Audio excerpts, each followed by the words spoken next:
নির্ভীক ভাইকে অনেক বছর ধরে ভালোবাসি আমি। সে আমার প্রথম অনুভূতি, আমার প্রথম প্রেম, যাকে নিয়ে আমি বুনি হাজার খানেক স্বপ্ন। তদ্রূপ আমি তার কাছে সবচেয়ে জঘন্য, যার ছায়াকেও ঘৃণা করেন তিনি। তবুও ছাড়ছি না পিছু, পড়ে আছি দাঁত কামড়ে। লাইফ থেকে একটা বছর পিছিয়ে গেলাম শুধু তাকে একটু দেখার লোভে। দ্বিতীয় প্রেমিকের জন্য আমি আমার প্রথম প্রেমিককে খুন করে এলাম। ও যখন ছটফট করছিল তখন আমি কি শান্তি পাচ্ছিলাম বলে বোঝানো যাবে না। আশ্চর্য হলেও সত্য, ও শরীর থেকে কোনো রক্ত বের হয়নি। কি সব বলে যাচ্ছিস উনি? কাকে খুন করেছিস তুই? প্রথম প্রেমিক মানে? বুঝিসনি? না। নিজের খেয়ালিপনায় নিজেই তাচ্ছিলে হাসে অনন্দিতা। জীবন তাকে হেলায় বেলায় ঘুরাচ্ছে। আকাশের মতো বিশাল তার জীবন, যার কোনো কুল কিনারা নেই। একটু করে শ্বাস ফেলে বলে, পড়াশোনা হলো আমার প্রথম প্রেমিক, যাকে নিজ হাতে খুন করলাম আমি, শুধুমাত্র আমার দ্বিতীয় প্রেমিক তথা না হওয়া প্রেমিকের জন্য, যাকে সোজা বাংলায় একপাক্ষিক প্রেম বলে।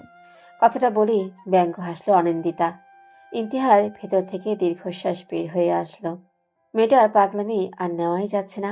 অবাক হয়ে বলেও, শুধুমাত্র নির্ভীক ভাইয়ের ভার্সিটিতে পড়ার জন্য একটা বছর গিফট না দিলেও পারতি। তোর ভালোবাসার ছিটে ফোটাও বুঝে না উনি, তারপরও কেন পিছে পড়ে আছিস? ভালোবাসা হলো দীর্ঘমেয়াদী ছ্যাঁচড়ামি। এই ছ্যাঁচড়ামি করতে সবাই পারে না।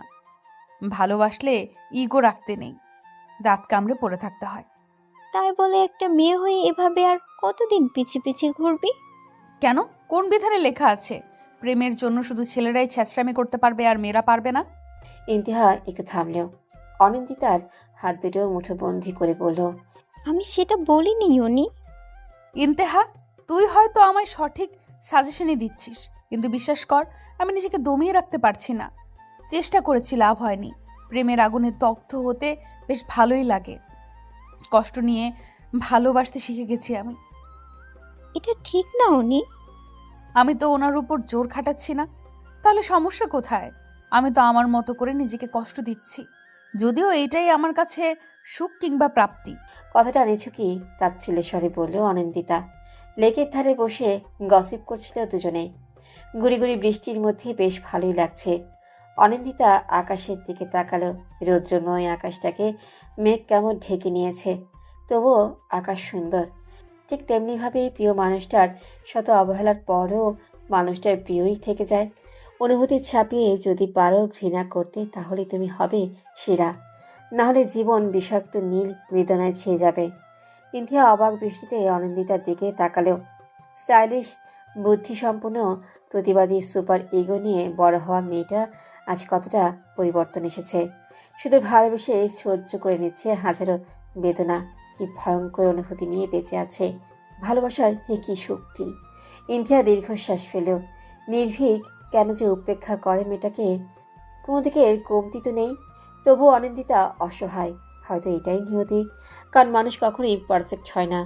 ইন্থিয়া ঘড়িতে টাইম দেখল 4:40 বাজে। মেয়েটা হুড়মুড়িয়ে উঠে গেল। আজ রক্ষে নেই। বাসায় গেলে নিশ্চয়ই মা কেলানি দিবে। অনিন্দিতা ইন্তিহার চঞ্চলতা অনুভব করল, তবুও তাকালো না। আমি যাই রে উনি, আজ আম্মু নির্ঘাত খুন্তি হাতে মারবে। তুইও তাড়াতাড়ি চলে যাস। অনিন্দিতা উত্তর করল না। ইন্তিহার ছুট লাগালো। ভার্সিটি শেষ হয়েছে 2 বাজে। এত দেরির জন্য আজ মার খেতেই হবে। ব্যাগ থেকে একটা ছবি বের করলো অনিন্দিতা। ছবিটার ছিটে ফোটাও পানি পড়তে ব্যস্ত হয়ে পানিটুকু মুছে নিল। কিছুক্ষণ তাকিয়ে রইল।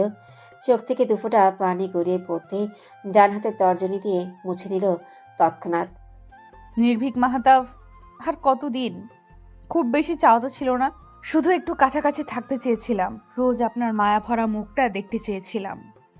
মাদক দ্রব্যের মতো কণ্ঠটা আঁকড়ে ধরতে চেয়েছিলাম, সেটাও সহ্য হলো না। আপনি ইচ্ছে করে এনএসইউতে জব নিলেন, খুব ভালো করেই জানতেন আমি এনএসইউতে চান্স পাবো না। এত দূরত্ব নিয়ে থাকতে চান আপনি। কখনো আপনার কাছে ব্যাঘাত ঘটিয়েছি? শুধু একবারই বলেছিলাম ভালোবাসি, তার শাস্তিস্বরূপ আমাকে পরানোই ছেড়ে দিলেন। অনিন্দিতা থামল, দু চোখ মুছে নিয়ে উঠে দাঁড়ালো। ছবিটা সযত্নে রেখে দিয়ে হাঁটা লাগালো। 1 বছর কেন, 10 বছর গ্যাপ দিতে হলে দিবে। তবুও এনএসইউতেই অ্যাডমিশন নিবেই। সন্ধ্যা 6টার দিকে বাসায় ফিরে অনিন্দিতা। শাহানা বেগম দরজা খুলতেই অনিন্দিতা ভেতরে চলে আসলো। এত দেরি হলো কেন অনি? একটু কথা ছিল আম্মু। তোর সিদ্ধান্ত এখনো বদলাবে না? বহুবার বলেছি আম্মু, NSU ছাড়া বাংলাদেশে আর কোনো ভার্সিটি নেই? আমার ফার্স্ট চয়েস ওইটা। একটা বছর গ্যাপ দিবি, একটু খারাপ লাগবে না তোর? আচ্ছা, যদি পরের বছরও NSUতে চান্স না পাস? অনিন্দিতা উত্তর দিল না। টেবিল থেকে পানি নিয়ে 3 ঢোকে পান করলো। শাহানা রেগে গিয়ে বললেন, এটা কি রকম পাগলামি? চান্স না পেলে আবার গ্যাপ দিব? অনি, রাগ দেখিয়ে লাভ নেই আম্মু, তুমি জানো আমি প্রচণ্ড জেদি। শাহানা ক্যাবিনেট থেকে ফ্লাওয়ার ভাসটা ছুঁড়ে ফেলে দিলেন। সঙ্গে সঙ্গে কয়েক টুকরো হয়ে ভেঙে গেল। অনিন্দিতা সেদিকে পাত্তা দিল না।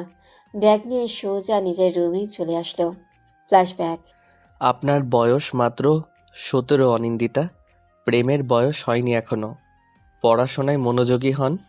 নির্ভীকের কণ্ঠে মাথা নিচু করে নিল অনিন্দিতা। কলেজে অ্যাডমিশনের জন্য নির্ভীক তাকে পড়াতে আসে। নির্ভীক হলো ওদের প্রতিবেশী, ওদের ফ্ল্যাটের অপোজিটেই থাকে। অবশ্য পুরো বাসাটাই নির্ভীকদের।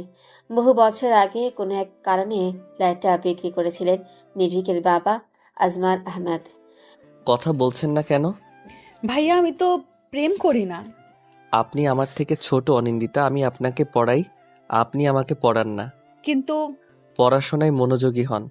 চোখ এত ঘোরে কেন? অনিন্দিতা মাথা নিচু করেই রইল। নির্ভীক প্রচণ্ড রেগে আছে, তবে নীরবেই তা মেটাচ্ছে। সপ্তাহখানেক অনিন্দিতা নিজেকে দমিয়ে রাখতে পারলেও সাদা শুভ্র পাঞ্জাবি পরা নির্ভীককে দেখে নিজেকে দমাতে পারেনি। জুমার নামাজ পড়ে এসেছে মাত্র, মাথায় টুপিটা খুলেই অনিন্দিতাকে পড়াতে এসেছে। অনিন্দিতা হারিয়ে যায় নির্ভীকের মাঝে। নির্ভীক প্রচণ্ড রেগে যায়। টেবিলে ধুম করে আওয়াজ হতেই অনিন্দিতা চোখ নামিয়ে নেয়। অপ্রস্তুত বোধ করে, তবুও বলে, আমি আসলে কোনো অজুহাত চাই না আমি। আপনি জানেন না আমি বিদেশ থেকে পড়াশোনা করে এসেছি। সেখানে সব রকমের মানুষের সাথে চলতে হয়েছে। 23 বছর পার করেছি, চোখে কালো কাপড় বেঁধে নয়। নির্ভীক ভাইয়া, আমি আপনাকে পছন্দ করি আসলে। অনিন্দিতা, নির্ভীকের চিৎকারে অনিন্দিতা কেঁপে ওঠে। নিজের ভুলটা বুঝতে পারে নির্ভীক। গলা নামিয়ে বলে, আপনি নিজেকে সংযত রাখুন অনিন্দিতা। আপনাকে আমি ভালোবাসি নির্ভীক, আমার সাথে এমন কেন করেন? বড় হওয়া সত্ত্বেও সবসময় আমাকে আপনি বলে সম্বোধন কেন করতে হবে? রাগে কটমট করতে থাকে নির্ভীক। মেয়েটাকে বুঝিয়ে কোনো লাভই হবে না। অনিন্দিতার কথার উত্তর না দিয়ে নির্ভীক চলে যায়। অনিন্দিতা কষ্ট পায়, নীরবে চোখের পানি ফেলে। সারা রাত কাঁদে নিজের প্রিয় নোটটাতে লেখালেখি করে। ভালোবাসি নির্ভীক। পরদিন সকালে ঝড়টা অনিন্দিতার হৃদয়কে ব্যথিত করে। নির্ভীক আর তাকে পড়াতে পারবে না শুনে ব্যগ্র হয়ে ধরা গলায় বলে, নির্ভীক ভাইয়া আমাকে আর পড়াবে না কেন? ছেলেটা তোর ভালোর জন্য কদিন পড়িয়েছে। তোর আঙ্কেলই পড়াতে বলেছিল। তোর পড়ার জন্য ছেলেটা ঘোরাঘুরিও করতে পারেনি। এখন একটু বিরতি চায়। অনিন্দিতা বুঝতে পারে বিষয়টা পুরোই মিথ্যে।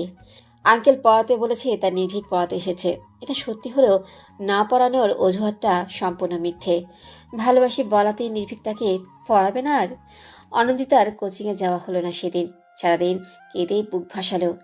এখন নির্ভীককে নিয়ম করে দেখতেও পাবে না। মাঝে কেটে যায় একটা সপ্তাহ। অনিন্দিতা ছলে বলে কৌশলে নানান বাহানা দিয়ে নির্ভীকদের বাসাতে যাওয়া শুরু করে, কিন্তু একবারও দেখা পায়নি। আজ আবার যায়। কলিংবেল চাপতেই চারুলতা আহমেদ দরজা খুলে দিলেন। অনিন্দিতাকে দেখে একগাল হাসলেন, হাতের ইশারায় বললেন, অনিজে আয় আয় ভেতরে আয়। অনিন্দিতা ভেতরে গেল। সোফাতে আয়েশ করে বসতেই চারুলতা কিচেনে চলে গেলেন। চোখ ঘুরিয়ে ঘুরিয়ে পুরো ফ্ল্যাটটা দেখতে লাগলো। বেশ দামি জিনিসপত্রে গোছানো ফ্ল্যাট। ফ্ল্যাট বলে ভুল হবে, কারণ ফ্ল্যাটটা দোতলা মডেলের, অর্থাৎ ডুপ্লেক্স বাসার মতো করে করা। অনিন্দিতা উকিঝুঁকি মারতে লাগলো।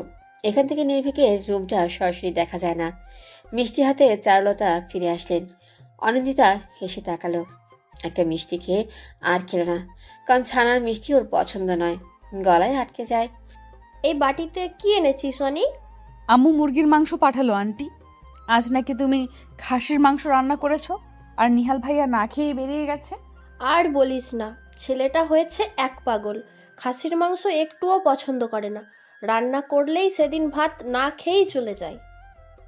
অনিন্দিতা একটু হাসলো, হানমনেই বলে উঠল। আমিও তো খাই না। চারুলতা মাংসের বাটিটা নিয়ে রেখে দিলেন। তারপর অনিন্দিতার পাশে বসে বললেন, শুনেছি তুইও নাকি খাসির মাংস পছন্দ করিস না। হ্যাঁ, একদম বাজে লাগে। পুরো নিহালের মতো করে বলিস।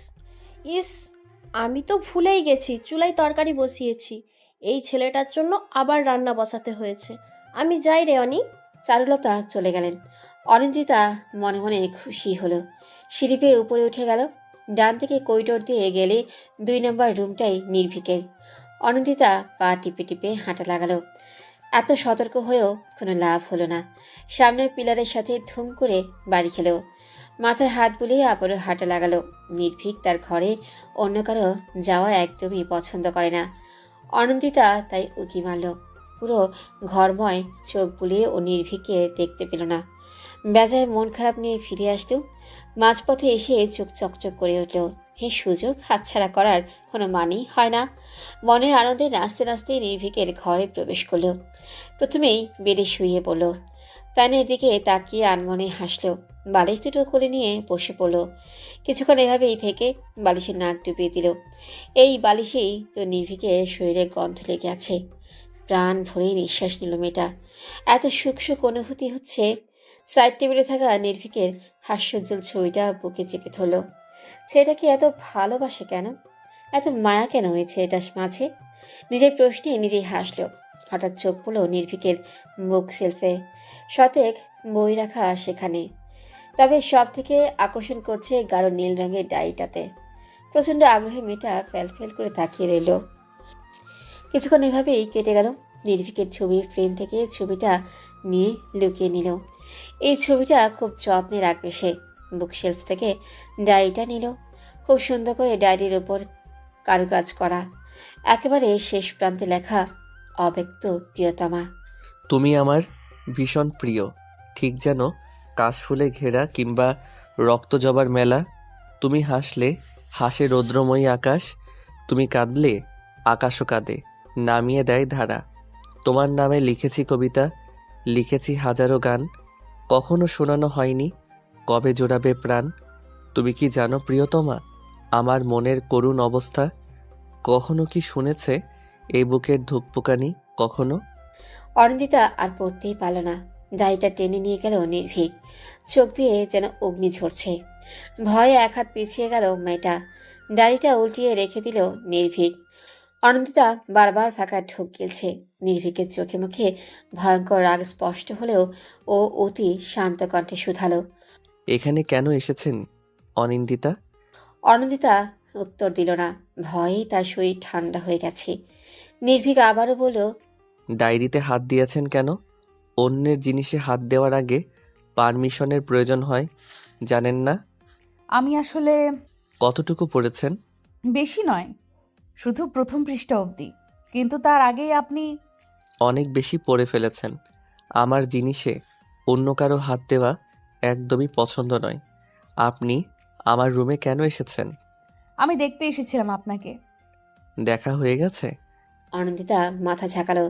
ঝাঁঝালো স্বরে নির্ভীক বলল, তাহলে এখনো দাঁড়িয়ে আছেন কেন? নির্ভীক ভাইয়া, এখানেই থেমে যান। আপনি অন্যায় করেছেন। এই রকম কিছু আবার ঘটলে আমি কঠোর হতে বাধ্য হব। এখনই বেরিয়ে যাবেন। অনিন্দিতা ছলছল নয়নে কিছু বলবে তার আগে নির্ভীক বলল, কোনো কথা নয়, এখনই চলে যান। অনিন্দিতা এক পলক তাকালো। নির্ভীক তার দিকে ফিরেও তাকালো না। চাপা কান্না নিয়ে অনিন্দিতা স্থান ত্যাগ করলো। বর্তমান। অনি, এই অনি, কফিটা নিয়ে যা, ঠান্ডা হয়ে যাচ্ছে তো। শাহানার ডাকে চোখ মুছে নিল অনিন্দিতা। অস্ফুট স্বরে বলল, আসছি আম্মু। কিচেন থেকে কফি নিয়ে আবার রুমে চলে আসলো। মাথাটা কেমন ছিমছিম করছে। কফি কাপে চুমুক দিয়ে বই নিয়ে বসলো। সামনে এবছর অ্যাডমিশন টেস্টে যে করেই হোক সিলেক্টেড হতেই হবে। আন্টি, আমি সর্বোচ্চ চেষ্টা করব, তবে অনিন্দিতা বুঝলেই হয়। দেখো বাবা, কিছু করতে পারো কি না? মেয়েটা এমন অবস্থা ছিল না, আজকাল বেখেয়ালি হয়ে গেছে। এই তো সকালবেলা চা বসিয়ে অন্যদিকে তাকিয়ে কি যেন ভাবছিল, একটুর জন্য আগুন লেগে যায়নি। বিকেলে কফি ফেলে হাত পুড়িয়ে ফেলেছে। এমন করলে তো বড়সড় অঘটন ঘটে যাবে। হ্যাঁ, আমি বোঝাবো যাতে অন্য ভার্সিটিতে অ্যাডমিশন নেয়। তারপর দেখি অনিন্দিতা কি করে। শাহানা স্বস্তির নিঃশ্বাস ফেলেন। যদি মেয়েটার একটু সুবুদ্ধি ঘটে, এনএসইউতেই কেন অ্যাডমিশন নিতে হবে? দেশে আরও অনেক ইউনিভার্সিটি রয়েছে, কিন্তু না, সেগুলোতে তো হবে না। গভীর মনোযোগে বই পড়ার কথা থাকলেও বই পড়ছে না অনন্দিতা। আধ খাওয়া কফিটা ঠান্ডা হয়ে পড়ে আছে, দু চোখে কোণে পানি জমেছে। চাঁদের দিকে তাকিয়ে আছে সে। নির্ভীক মাহতাব শব্দের অর্থ চাঁদ। নির্ভীক তার কাছে চাঁদই রয়ে গেছে, আর অনন্তিতা হলেও সেই গরিব ব্রাহ্মণ। অবশ্য সেটাও ভুল, কারণ গরিব ব্রাহ্মণ রোজ নিয়ম করে চাঁদকে দেখতে পায়। চাঁদ তার থেকে লুকিয়ে থাকে না, আর নির্ভীক তার থেকে লুকিয়ে বাঁচে। প্রায় 10 মিনিট ধরে দাঁড়িয়ে আছে নির্ভীক। একজন জলজ্যান্ত মানুষ যে তার রুমে উপস্থিত, সেদিকে খেয়াল নেই মেয়েটার। তার ভাবনা জুড়ে নির্ভীককে না পাওয়ার বেদনা। 4টে বছর ধরে যার জন্য মরিয়া হয়ে উঠেছে, প্রায় 3টি বছর ধরে পাগল প্রায় অবস্থা, অথচ নির্ভীক তার দিকে ফিরেও তাকায় না। নির্ভীক খ্যাক করে কেসে অনন্দিতার মনোযোগ পাওয়ার চেষ্টা করলো। অনন্দিতা ঘুরে তাকাতেই বলল, আপনি নাকি 1 বছর গ্যাপ দিচ্ছেন অনিন্দিতা? অনন্দিতা উঠে দাঁড়ালো। নির্ভীককে নিজের ঘরে আশা করেনিও। বিস্ময়ে ফেলফেল করে তাকিয়ে রইল বেশ কিছুক্ষণ। ঠোঁটের কোণে মৃদু হাসির রেখা। নির্ভীক ভ্রু কুঁচকে তাকালো। আমার কথা শুনতে পাচ্ছেন অনিন্দিতা? অনন্দিতা হকচকিয়ে উঠল। জামা টেনে নিয়ে ভালো করে ওড়না পেঁচিয়ে বলল, জি। এটা কি ঠিক হচ্ছে? কেন ঠিক নয়? নির্ভীক ঘুরে দাঁড়ালো। অনন্দিতা টেবিল থেকে বই নিতে গিয়ে চোখ পড়ল বুক শেলফে। মুহূর্তেই রাগ উঠে গেল। প্রতিটা বই ঘেঁটে দেখতে লাগলো। অবাকের চরম পর্যায়ে অনন্দিতা। নির্ভীকে ঠোঁট দুটো কাঁপছে। একটা বই মেয়েটার দিকে এগিয়ে দিয়ে রাগ মিশ্রিত কণ্ঠে বলল, এইসব কি? কি? আমার সাথে মজা করছেন? মজা কেন করব? এগুলো তো বই। টেবিলের উপর ধুম করে বইটা রাখলো। 8টা বই বের করে নিয়ে বলল, প্রতিটা বই প্রেম নিয়ে লেখা। পড়াশোনা বাদ দিয়ে এইসব পড়েন আপনি, আর এর জন্যই মাথার পোকাগুলো নড়ে চড়ে ওঠে। আপনি কি করে জানলেন এসব প্রেমের বই? নির্ভীক হকচকিয়ে উঠল। প্রশ্ন এড়াতে বলল, আমি এগুলো নিয়ে যাচ্ছি। প্রেমের সংলাপ না পড়ে বই পড়ুন, কাজে আসবে। চাই না আমার কোনো কাজ। জেদ করছেন? না, জেদ করছি না। আমি শুধু জানি একজনকে ভালোবাসি। থেমে যান। এনএসইউতে চান্স পাওয়ার ইচ্ছাটার একমাত্র কারণ যে আমি, সেটা খুব ভালো করেই জানি। এইসব পাগলামি বন্ধ করুন। এতে বিন্দুমাত্র লাভ হবে না, বরং যে নিজের ক্ষতি করছেন। অনন্দিতা চোখ দুটো নামিয়ে নিল। নিজের দুর্বলতা দেখিয়ে কোনো লাভ নেই। পেছন ফিরে নিয়ে বলল, আমি পাগলামি করছি না। আমার এনএসইউতে অ্যাডমিশন লাগবে, সেটা যে করেই হোক। নির্ভীকের প্রচণ্ড রাগ উঠে গেল। সমস্ত রাগ বইয়ের উপর উঠালো। বইগুলো দুমড়ে মুচড়ে নিয়ে চলে গেল। নির্ভীকেরও যেতেই চাপা কান্নায় ভেঙে পড়ল মেয়েটা। যে জায়গাটায় নির্ভীক দাঁড়িয়েছিল সেই জায়গায় হাত বুলালো। যে জায়গায় নির্ভীক হাত ছুঁয়েছিল সেই জায়গায় ঠোঁট ছোঁয়ালো। চাঁদের আলো মেয়েটার মুখ উজ্জ্বল হয়ে গেছে। নির্ভীকের দাঁড়ানোর জায়গায় শুয়ে রইল। পাগলামি। ভালোবাসা হলো এক বিচিত্র অনুভূতির বড়সড় পাগলামি। অনি, এই অনি, মেঝেতে শুয়ে আছিস কেন মা? শরীর খারাপ করছে? অনি, এই অনি। মায়ের ডাকে চোখ পিটপিট করে তাকালো।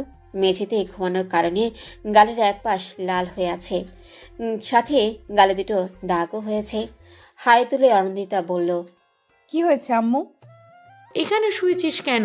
কাল তো গরম ছিল না, তাহলে জ্বর হয়েছে নাকি? ঘুমের ঘোরে পড়ে যাসনি তো? আম্মু একটু শান্ত হও। এমনি ভালো লাগছিল না, তাই শুয়েছিলাম। এখন বলো কি হয়েছে? মেঝে থেকে উঠ আগে, তোর আব্বু এসেছে, তোর সাথে কথা বলতে চাচ্ছে। অনিন্দিতা উঠে দাঁড়ালো। ঘুরতে তাকিয়ে দেখলো 9টা বাজে। কক্সবাজার থেকে এত সকাল সকাল এসে পড়লেন কি করে? যা, ফ্রেশ হয়ে আয়, আমি নাস্তা রেডি করছি। শাহানা চলে গেলেন। অনিন্দিতা বিছানা থেকে ফোনটা নিয়ে নির্ভীকে প্রোফাইল ঘাটল। 5 ঘন্টা আগে অ্যাক্টিভ ছিল মানুষটা। অনিন্দিতার ভ্রু বেঁকে গেল। ছেলেটা রাতে ঘুমায়নি নাকি? হঠাৎ করে অনিন্দিতার বুকে মোচড় দিয়ে উঠল। নির্ভীক কি কাউকে ভালোবাসে? 2 বছর আগে নির্ভীকের ডায়েরিতে তো তেমনই লেখা ছিল। আপু, এই আপু, আর কতক্ষণ? হীরের কণ্ঠে ফোনটা রেখে দিল। ভাবনাগুলো নিয়েই বাথরুমে চলে আসলো। ফ্রেশ হয়ে এসে সোজা ড্রয়িং রুমে চলে আসলো।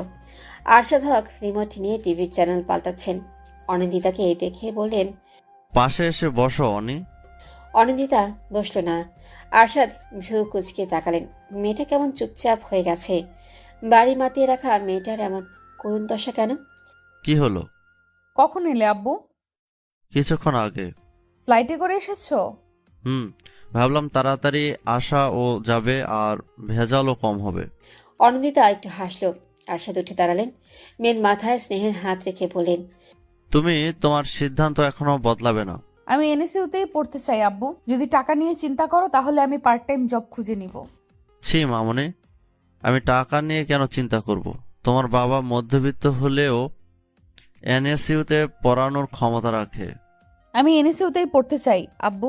1 বছর গ্যাপ যাওয়া আমার জন্য কোনো বিষয় নয়। কথাগুলো বলতে গিয়ে কেঁদে ফেলল অনিন্দিতা। আরশাদ নিভে গেলেন। মেয়েকে দু হাতে বুকে জড়িয়ে বললেন, আচ্ছা তাই হবে। আমি তোমার মাকে বুঝিয়ে বলবো। তুমি অ্যাডমিশনের জন্য মন দিয়ে পড়াশোনা করো, কেমন? ভোরবেলা উঠে পড়াশোনা করছিল অনিন্দিতা।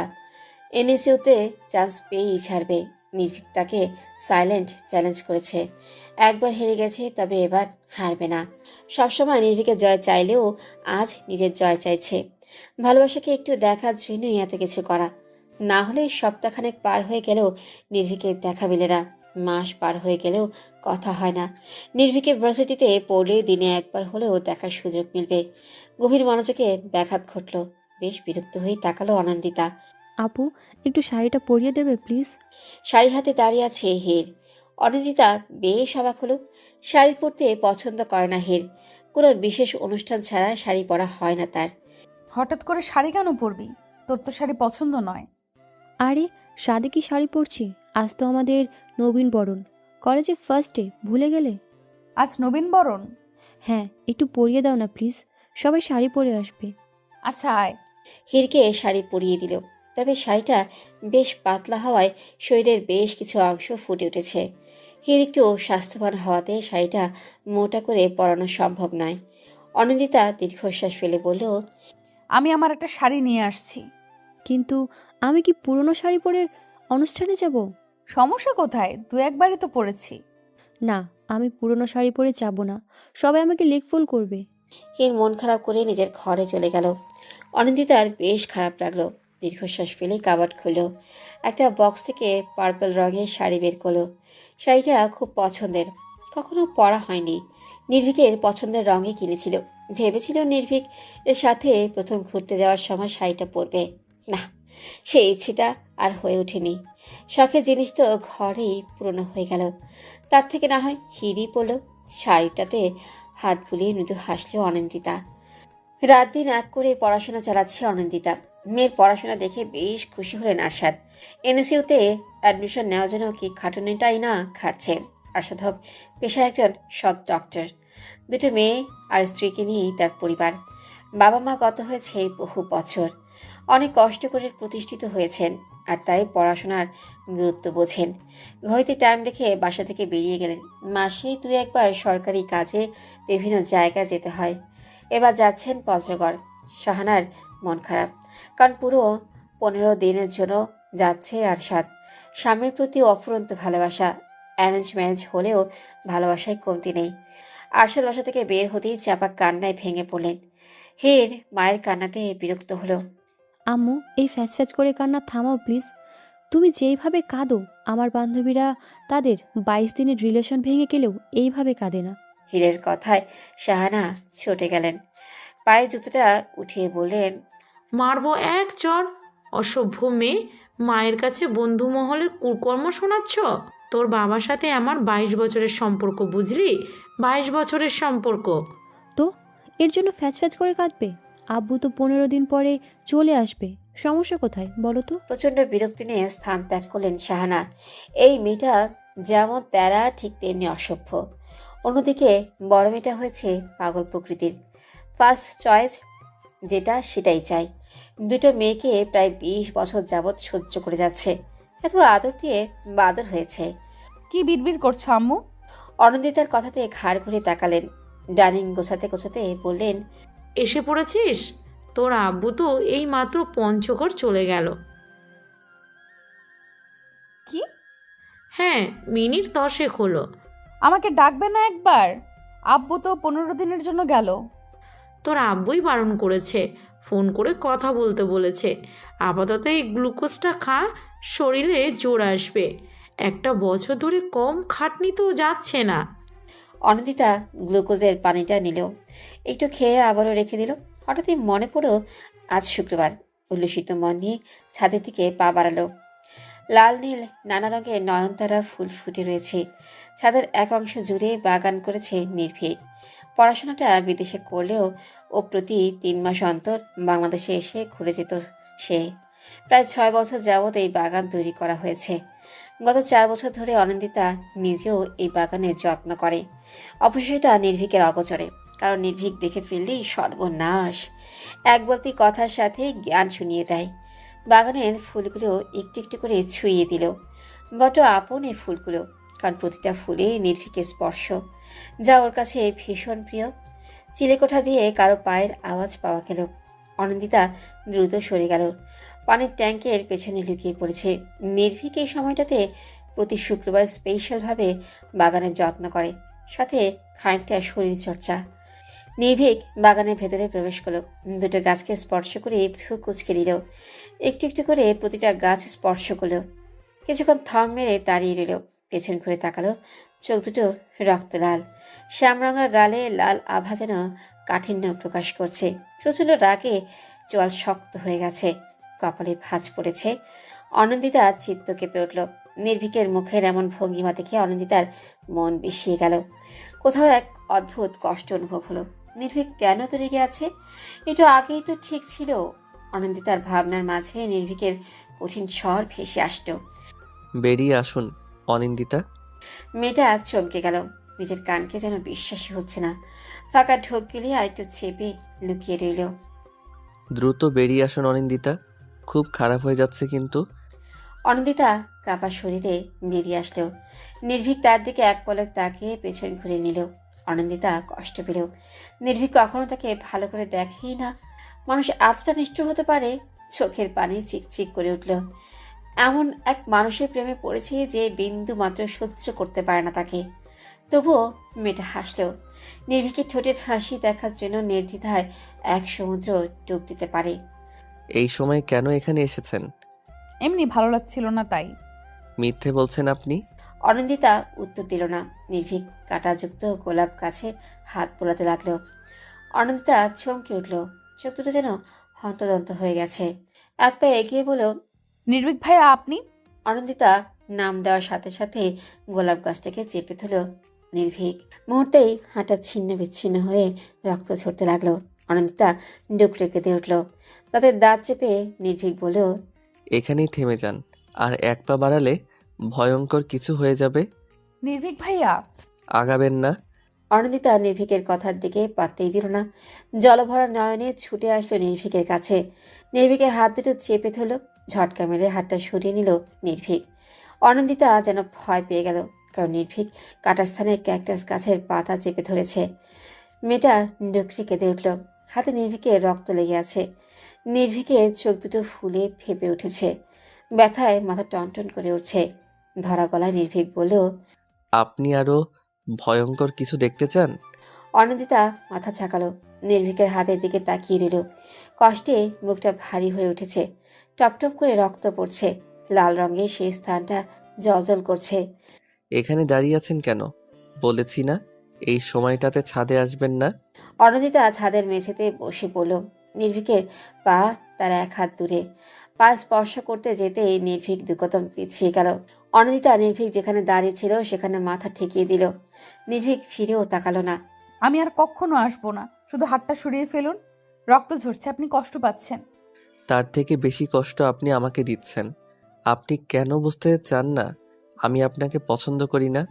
আমি চলে যাচ্ছি নির্ভীক ভাইয়া, প্লিজ হাতটা সরিয়ে ফেলুন। নির্ভীক সরালো না। অনিন্দিতা বুঝতে পারলো বিষয়টা। নির্ভীকে দাঁড়িয়ে থাকা জায়গায় চুমু খেল। ছাদে পড়ে থাকা রক্তগুলো দু হাতে মেখে নিল। নির্ভীকের হাতের দিকে তাকিয়ে কাঁদছে মেয়েটা। নির্ভীকের দৃষ্টি স্থির। এখনও ক্যাকটাস গাছের পাতা চেপে আছে, সূচের মতো বিঁধে গেছে কাঁটাগুলো। অনিন্দিতা পেছনে তাকালো না আর, ছুট লাগালো। অনিন্দিতা চলে যেতেই নির্ভীক হাতটা সরিয়ে ফেল। পুরো হাতে শত শত কাঁটা বেঁধে আছে। ব্যথায় চোখ দুটো বন্ধ হয়ে এলো। ছাদের এক করে বসে কাঁটাগুলো উঠাতে লাগলো। যন্ত্রণায় হাঁসফাঁস করছে অনিন্দিতা। যতটা যন্ত্রণা নির্ভীক পেয়েছে তার থেকে দ্বিগুণ যন্ত্রণা সে পেয়েছে। মনের যন্ত্রণাতেই থেমে থাকেনি।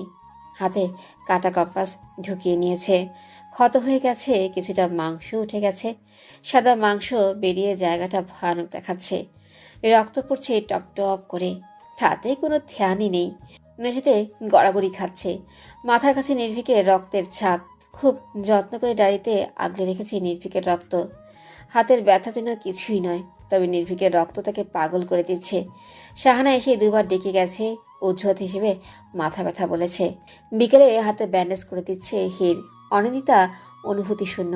শাহানা চোখের পানি ফেলছেন বহুক্ষণ। কান্না থামিয়ে গেছে নির্ভীকদের বাসায়।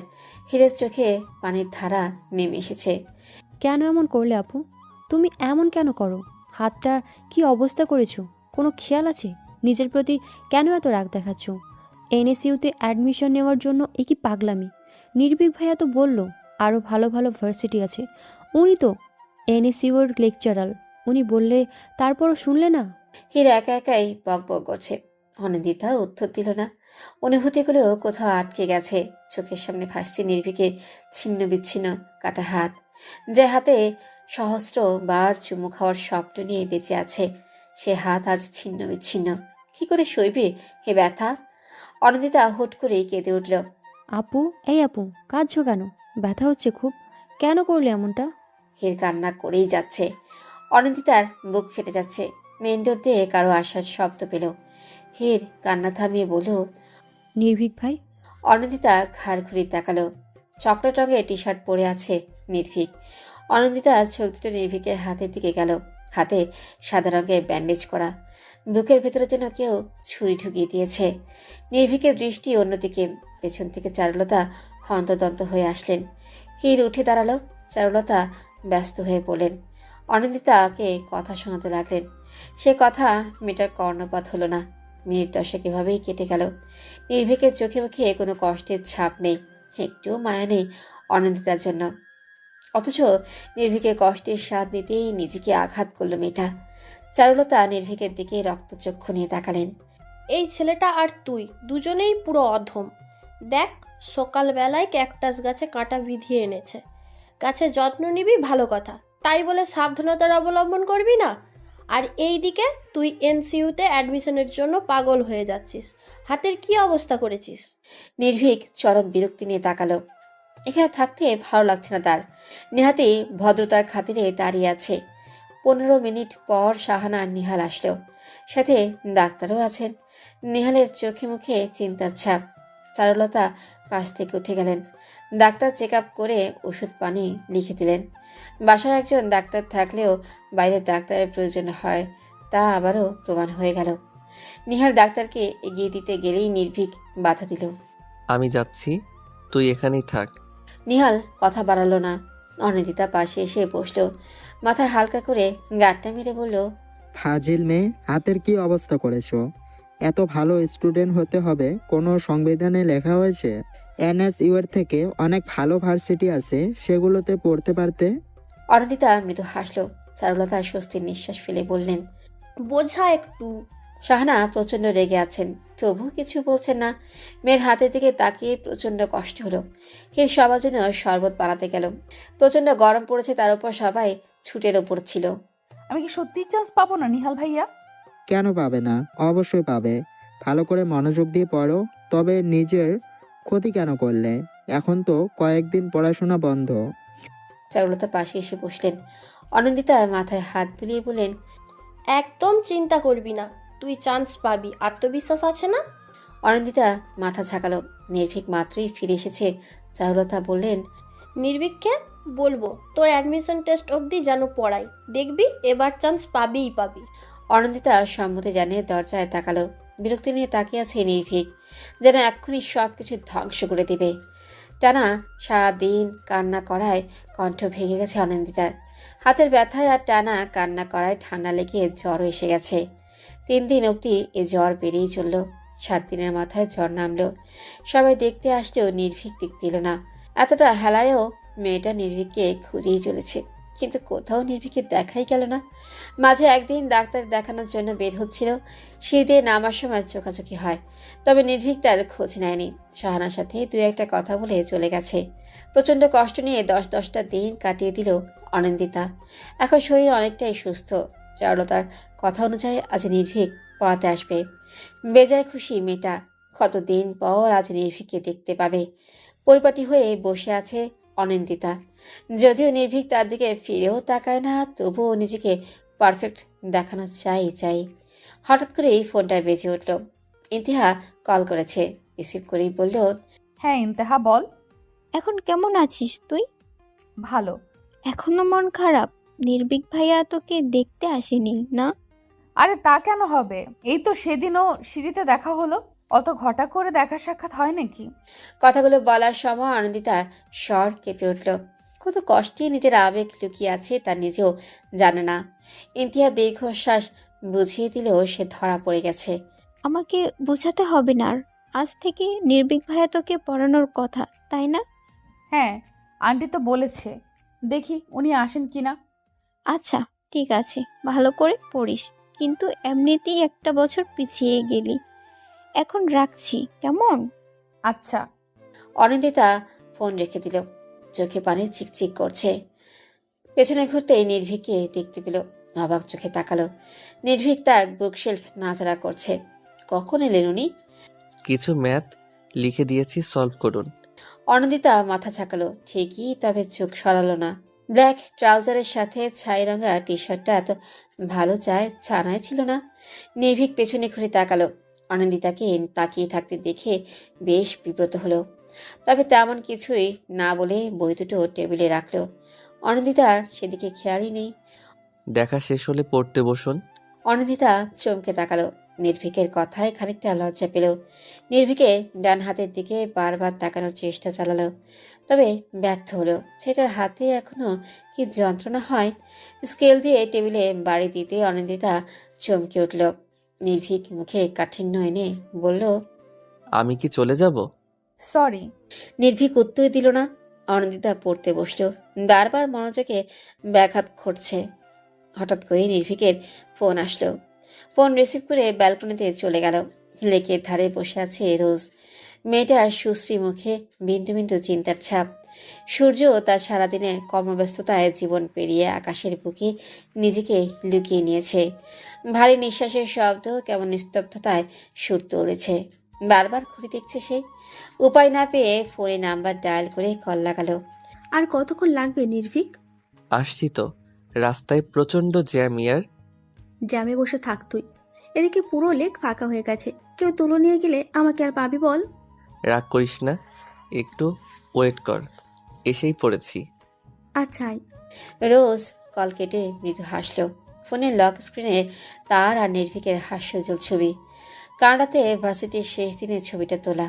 দীর্ঘশ্বাস ফেলে নির্ভীকের অপেক্ষা করতে লাগলো। মিনিট 10 পর নির্ভীক চলে আসলো। রোজ হালকা হেসে সেদিকে আসলো। নির্ভীকে এক হাতে জড়িয়ে বলল, অসভ্য, প্রথম দিনেই এত লেট? সরি। রোজ বিগলিত হাসলো। নির্ভীকের বা হাতটা গোটানো দেখে ভ্রু কুচকাল। খপ করে নির্ভীকের হাত ধরতে যেতে নির্ভীক সরে গেল। দেখা হাতে কি আছে? দেখাবো না। খারাপ হয়ে যাচ্ছে কিন্তু। তো নির্ভীক, আমি কিন্তু তোকে খুব মারবো। নির্ভীক ভয় পাওয়ার ভান করে বলল, মাফ কর আমায়, দেখাচ্ছি তো, একটু ওয়েট। রোজ মাথা ঝাঁকালো। নির্ভীক পেছন থেকে একগুচ্ছ অর্কিড বের করে দিতেই রোজ লাফিয়ে উঠল। নির্ভীক মৃদু হাসি ফুটিয়ে তাকালো। রোজের সামনে আসা চুলগুলো টেনে দিয়ে বলল, এটার জন্যই এত লেট হলো। কতগুলো ফুলের দোকান ঘুরতে হয়েছে, সময় আর টাকা দুটোই গেছে। খোটা দিচ্ছিস? একটু একটু। রোজ কিলকিল করে হাসে। নির্ভীক হইতে সময় দেখে নিয়ে বলল, কোন রেস্টুরেন্ট? রেস্টুরেন্টে নয়, ক্যাফেতে যাব। রক্তরাঙা কাগজটাতে নাক ডুবিয়ে রেখেছে অনিন্দিতা। নির্ভীকের রক্তে ঘ্রাণ যেন তাকে পাগল করে দিচ্ছে। বারবার রক্তরাঙা কাগজটাতে ঠোঁট ছোঁয়াচ্ছে। নির্ভীকে স্পর্শ করা বইগুলো বুকে চেপে ধরেছে। বিকেলে কারোর সাথে কথা বলে বেরিয়েছিল নির্ভীক, তাতে একটু মন খারাপ হয়েছিল, তবে ভীষণ সুখ সুখ অনুভূতি হচ্ছে। যাওয়ার আগে নির্ভীক তাকে একবার ঘুরে দেখেছে, যদিও চোখে মুখে ছিল বিরক্তির নীল ছায়া। অনি, এই অনি। আসছি আম্মু। বইগুলো গুছিয়ে অনিন্দিতা চলে গেল। শাহানা ব্যথায় কুকড়ে গেছেন। পা টিপে দিচ্ছে। কি হয়েছে আম্মু? বাতের ব্যথাটা বোধ হয় বেড়েছে, সাথে মাথাটাও ঝিম মেরে আছে। আচ্ছা, আমি তেল মালিশ করে দিচ্ছি। তার আগে নাস্তাটা খেয়ে নে। পরে খাবো। খুব যত্নে মায়ের মাথায় তেল মালিশ করে দিচ্ছে অনিন্দিতা। পা টিপে দিতে গিয়ে ক্লান্ত হয়ে ঘুমিয়ে পড়েছে। শাহানার চোখও প্রায় লেগে এসেছে। আম্মু, হুম মনে হয় ছোটবেলায় একটা গল্প শুনেছিলাম, ঘুম পাড়াতে আমায়। হুম তাতে কি হয়েছে? গল্পটা শোনাও না প্লিজ। এখন কি বাচ্চা আছিস তুই? ওই সব তো রূপকথার গল্প, বাস্তব হয় না কখনো। আহা, বলোই না। আচ্ছা বলছি। গল্পের কথা শুনে জেগে বসেছে হীর। শাহানার পায়ের কাছে আরাম করে বসলো দুজনে। থুতনিতে হাত দিয়ে গল্পের জন্য অপেক্ষা করতে লাগলো। একই দেশে বাস করত এক রাজপুত্র আর এক রাজকন্যা। দুজনের মাঝে তেমন কিছুই মিল ছিল না, তবে রাজকন্যা বেশ পছন্দ করত রাজপুত্রকে, আর রাজপুত্র তার উল্টা। রাজকন্যাকে একদমই দেখতে পারতো না। একটা সময় সেও রাজকন্যার প্রেমে পড়ে যায়। তখন রাজকন্যা বেঁকে বসে, আর রাজপুত্র পাগলের মতো করতে থাকে। হাজারো কষ্টের মাঝে জর্জরিত রাজপুত্র ভেঙে পড়ে। রাজকন্যা নিজের প্রিয়তমার কষ্টে কুষ্ঠিত হয়। সমস্ত কিছু ছাপিয়ে রাজপুত্রর কাছে ফিরে আসে, আর তারপর রাজপুত্র আর রাজকন্যা একটা লম্বা জীবন একসাথে কাটায়।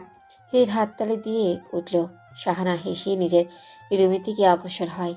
অনিন্দিতা চোখ চকচক করছে। আচ্ছা, তার রাজপুত্র কি কখনো তার হবে? সেও কি নির্ভীকের সাথে লম্বা একটা জীবন কাটাবে, নাকি রূপকথার গল্প রূপকথাই থেকে যাবে? আব্বু, আমি আবার কানাডা ফিরে যেতে চাই। 3 মাস অন্তর অন্তর না হয় দেশে আসবো, তবুও বারণ করো না প্লিজ। ছেলের কথাতে প্রচণ্ড চমকালেন আজমল। 7 বছর বিদেশে পড়াশোনা করেছে, তাই বলে এখনো বিদেশে চলে যাবে? আজমল একটু সময় নিয়ে ভাবলেন, মুখে বিরক্তি ফুটিয়ে বললেন, তোমার এমন সিদ্ধান্তের কারণ কি নির্ভীক? এমনি, তুমি জানো কানাডাতে আমার খুব ভালো জব হয়েছিল, স্যালারিও ছিল 3 গুণ। টাকার জন্য কানাডা ফিরতে চাচ্ছ? তেমনটা নয়, আসলে আমার ভালো লাগছে না বিডিতে। যদি টাকা নিয়ে ভেবে থাকো, তাহলে আমি বলবো তোমার বাবার যা টাকা আছে এতে তুমি বেশ ভালো জীবনযাপন করতে পারবে। আর যদি অন্য কিছু হয়ে থাকে তাহলে বলবো ভুলে যাও সেই সব বিষয়। এইচএসসি পরীক্ষার পরেই বিদেশে পাড়ি জমিয়েছ। আমাদের বয়স হয়েছে, তোমাদের প্রয়োজন। বিদেশে থাকলেও তো আমি তোমাদের কাছে ফিরবো, তাহলে সমস্যা কোথায় আব্বু? ভুলে যেও না 3 বছরের চুক্তি করেছো এনএসইউর সাথে। সেটার জন্যই তো তোমার সাহায্য প্রয়োজন। বাবা ছেলের এক প্রকার কথা কাটাকাটি হয়ে গেল। নির্ভীক রেগে বাসা থেকে বের হয়ে গেল। চাওড়া থেকে আশেপাশে খুঁজলেন, কিচেনে দেখতে পেয়ে সেদিকেই পা বাড়ালেন। চারু, বলো। তোমার ছেলে কি কাউকে পছন্দ করে? কার কথা বলছো? নির্ভীকের কথা বলছি, কানাডা ব্যাক করতে চাচ্ছে। চারুলতা ভীষণ অবাক হলেন। একটু ভেবে বললেন, ছাড়ো তো ওর কথা, ছেলে মানুষ, খামখেয়ালি হলে যা হয় আর কি। আজমলও আর কথা বাড়ালেন না।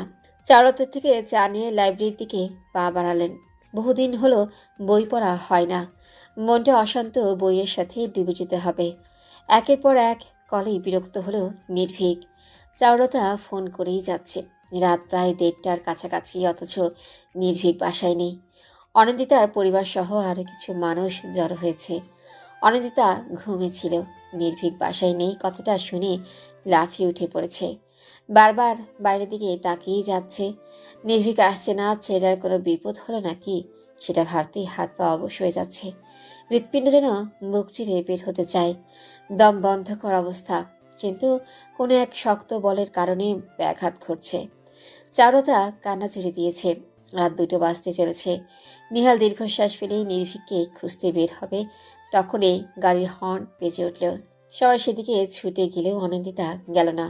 ওর দৃঢ় বিশ্বাস ওকে দেখলে আবারও রাগ করবে নির্ভীক। তাই পিলারে পাশ ঘেঁষে দাঁড়িয়ে রইল। মিনিট 5 পর সবাই চলে আসলো। নির্ভীককে দেখতে পেল না। মনের ভেতর যেন ঝড় তুলেছে।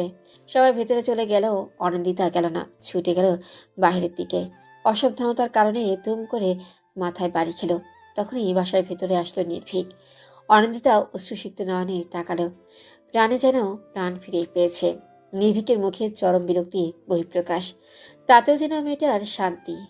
তীব্র গরমে তেজক রশ্মি যেন চূর্ণ বিচূর্ণ করে দিবে ভেতরটা। তারই মাঝে হেঁটে চলেছে অনিন্দিতা। বাঁ হাতে কপালে বেয়ে পড়া ঘামটুকু মুছে নিচ্ছে।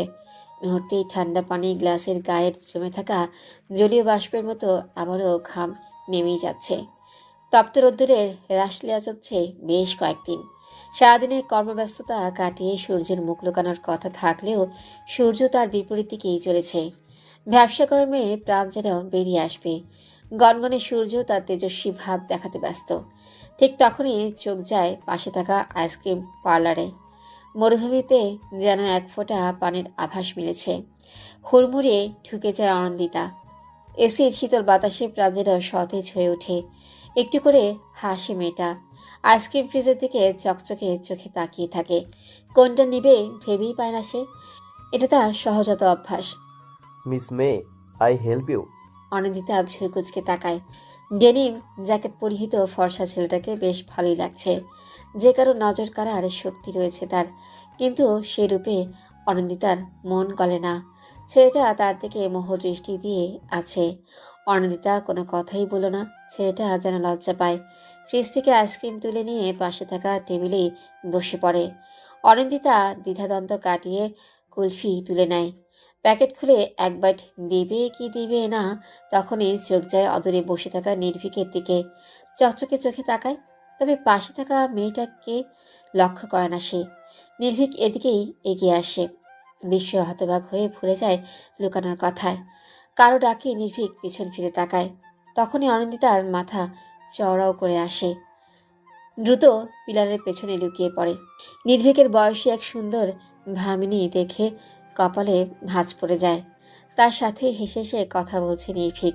হাতের আইসক্রিমটা পড়ে যায় রোজের সাথে নির্ভীকের হালকা আলিঙ্গন দেখে। চোখ ছলছল করে ওঠে। তখনই ডাক পড়ে ডেনিম জ্যাকেট পরা সেই ছেলেটির। হে মিস, আইসক্রিম খেতে এসে আইসক্রিম গলিয়ে যাচ্ছ কেন? হকচকিয়ে ওঠে মেয়েটা। সেটা ভ্রুযুগল কেমন কুচকে আছে। পাকা ঢোকিলে নেয়। কেন যেন গলা থেকে বুড়ি ফুটছে না। হে, কোথায় হারিয়ে গেছো? জি। আইসক্রিম তো গলে পানি হয়ে গেছে, ফেলো ওটা। অনিন্দিতা আর সম্মতির প্রয়োজন মনে করে না। হাত থেকে নিয়ে আইসক্রিমটা ফেলে দেয়। বক্স আইসক্রিম তুলে দেয় হাতে। অনিন্দিতা সেদিকে ধ্যান নেই। তার চোখ দুটো নির্ভীক আর রোজের দিকে ছলছল নয়নে তাকিয়ে আছে। এই যে মিস। হকচকিয়ে ওঠে অনিন্দিতা। ছেলেটা হাত বাড়িয়ে বলে, আসিম মাহাতাব। মাহতাব নাম শুনে শরীর ঝাঁকুনি দিয়ে ওঠে। নির্ভীকের দিকে এক পলক তাকায়। নির্ভীক নেই। তবে কি চোখের ব্যায়াম হয়েছে তার? হঠাৎ আইসক্রিমটা হাত থেকে পড়ে যায়, ছিটকে পড়ে অসীমের শরীরে। ছেলেটা বোধ হয় সামান্য বিব্রত হয়। কিছু মানুষ তাদের দিকেই তাকিয়ে আছে। অসীম গলা উঠিয়ে ডাকে, ওয়েটার। Yes sir. কিছু টিস্যু দিয়ে যান, আর এটা কাউকে দিয়ে ক্লিক করুন। মাথা ঝাঁকিয়ে ওয়েটার চলে যায়। টিস্যু দিতে মুছে নেয় শার্ট। এতক্ষণ পর বিষয়টা খেয়াল হয় অনিন্দিতার। চক্ষু লজ্জায় পড়ে যায়। ভদ্রতার খাতিরে টিস্যু নিয়ে অসীমের শার্টের হাতাটুকু মুছে দেয়। ছেলেটা লম্বা হাসে। তাতে যেন আর লজ্জা পায় সে। ইটস ওকে, হাইপার হয়েও না। I am totally okay. Sorry. It's all right. But কি ভাবছিলে তুমি? না মানে অনিন্দিতার অস্বস্তি দেখে প্রসঙ্গ পাল্টায় অসীম। দুটো আইসক্রিম নিয়ে বিল মিটিয়ে বেরিয়ে আসে। নিজেকে সামলে নেয় অনিন্দিতা। ভদ্রতার খাতিরে আইসক্রিমটা নেয়। যথাসম্ভব বাসায় যেতে হবে তাকে। তবে অসীম তার কথা ঝুলি নিয়ে বসেছে। কোনো কথাই অনিন্দিতার কর্ণপাত হয় না। অসীম বুঝতে পারে মেয়েটা তার কথাই শুনছে না। দীর্ঘশ্বাস লুকিয়ে অনিন্দিতার বাহু টেনে ধাক্কা দেয়। জি, আমার বাসায় যেতে হবে। আচ্ছা যাও। বাই দা ওয়ে, ভার্সিটি নাকি কলেজ? কোনোটাই না। মানে? এনএসইউতে চান্স পাইনি, তাই 1 বছর গ্যাপ দিয়েছি। ও মাই গড, এই সামান্য কারণে 1 বছর পিছিয়ে নিলে? অনিন্দিতা উত্তর দেয় না। নির্ভীক মোটেও কোনো সামান্য বিষয় না। আসিম ঘড়িতে সময় দেখে। সূর্য তার তেজস্বী ভাব আকাশের বুকে লুকিয়ে নিয়েছে। একটু পরেই সন্ধ্যা হবে। মেয়েটার যাওয়া প্রয়োজন। কথা বলে না আসিম। একটু হেসে বলে, তোমার সাথে পরিচয় হয়ে ভালো লেগেছে। বাই দ্য ওয়ে, আমরা কিন্তু সেম ব্যাচই ছিলাম।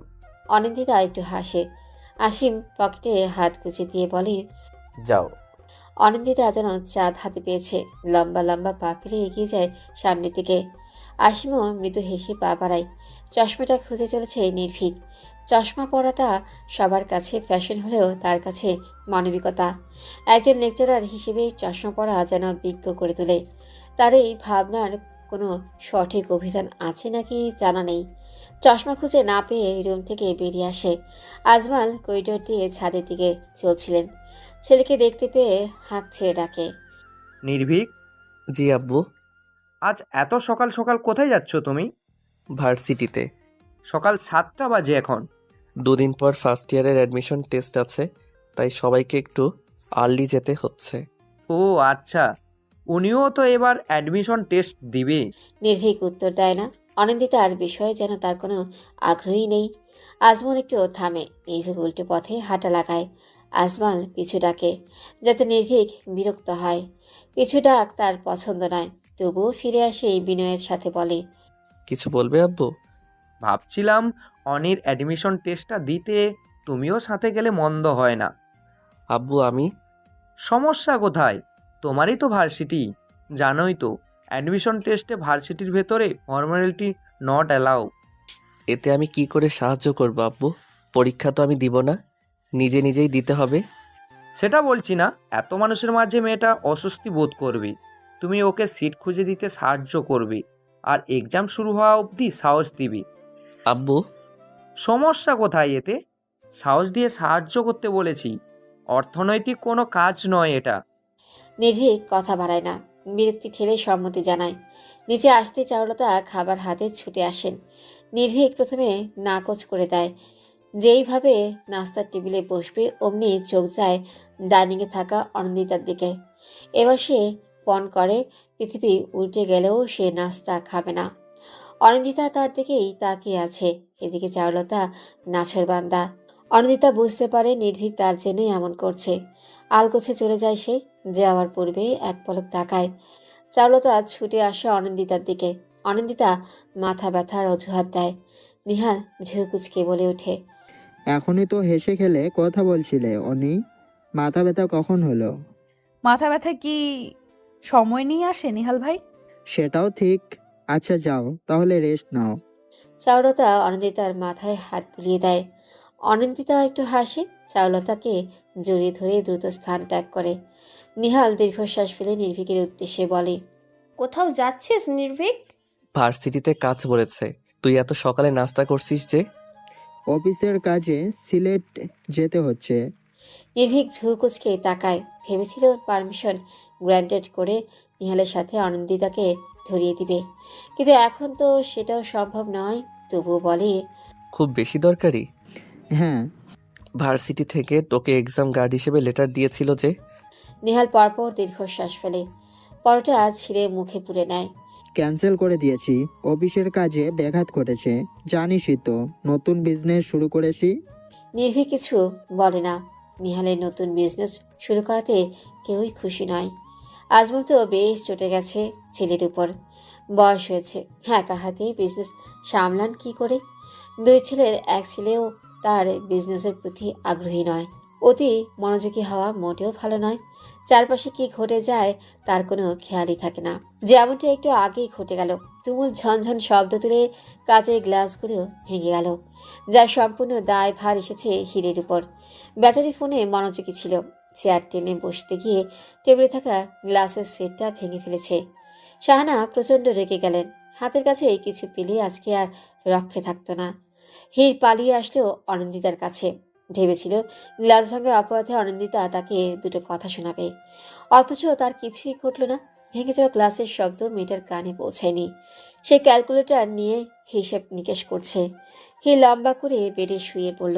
প্রচণ্ড বিরক্তি নিয়ে কাঠ গলায় অনন্দিতা বলল, কোনো কাজ নেই? পড়ার সময় ভেজাল করতেছিস কেন? আজব, আমি কি করেছি? তোমার ইচ্ছে হয়েছে তুমি পড়েছো, আমার ইচ্ছে হয়েছে আমি শুনেছি। অনন্দিতা কথা বাড়ালো না, গভীর মনোযোগে অঙ্ক কষতে লাগলো। তবে ব্যাঘাত ঘটল কলিং বেলের শব্দে। তার উপর শাহানা চেঁচাচ্ছেন। খাতায় মনোযোগ রেখে অনন্দিতা বলল, হির, তাড়াতাড়ি দরজা খুলে দিয়ে আয়। আমি যাব না। কি ধরনের কথা এটা? আমি পড়ছি, দেখছিস না? আমি শুয়ে আছি, দেখতে পাওনি? অতি পড়াশোনা করে চোখ খেয়ে ফেললে নাকি? রাগে উঠে গেল মেয়েটা। হাতে স্কেলটা ধুম করে টেবিলে রাখলো। হির ভয় পেয়ে গেলেও নড়ল না। শাহানার কর্কশ কণ্ঠে মাথা ধরে গেছে। মাথায় মালিশ করতে করতে দরজার কাছে এগিয়ে গেল। দরজা খুলতেই মুখ হা হয়ে গেল। অন্যদিকে ঘুরেই নির্ভীক ফোন ঘাটছে। ছেলেটার পেছনের অবয়ব অনন্দিতার বুকে এসে আটকে গেল। মানুষটার প্রতি এত আকর্ষণ কেন? এই কেমন মরণ ব্যাধি? মিনিটখানেক পর নির্ভীক তাকালো। অনন্দিতাকে আশা করেনি সে। বিষাদে ভরে উঠল তার মুখ। অনন্দিতার সেদিকে খেয়াল নেই। মেয়েটা নির্ভীকের দিকে পলকহীন তাকিয়ে দরজায় এমনভাবে দাঁড়িয়ে আছে যে কেউ পাশ কাটাতেও পারবে না। উপায় না পেয়ে বলল, সাইড হয়ে দাঁড়ান অনিন্দিতা। নির্ভীকের কণ্ঠে চমকে যায় মেয়েটা। অপ্রস্তুত হেসে সাইড হয়ে দাঁড়ায়। নির্ভীক স্বস্তির নিঃশ্বাস ফেলে এগোয়। শাহানার সাথে কোনো এক বিষয়ে আলাপ করছে নির্ভীক। শাহানা প্রচণ্ড খুশি।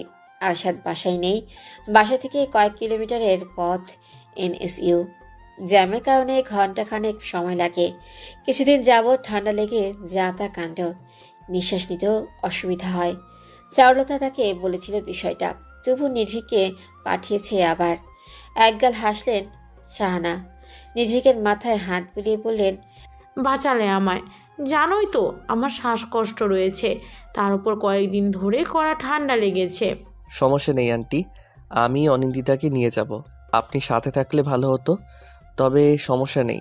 কথাটা খুব সুন্দর করে বললেও ভেতরে তিক্ত হয়ে আছে। কোনোভাবেই সে অনন্দিতাকে সাথে নিতে চাচ্ছিল না।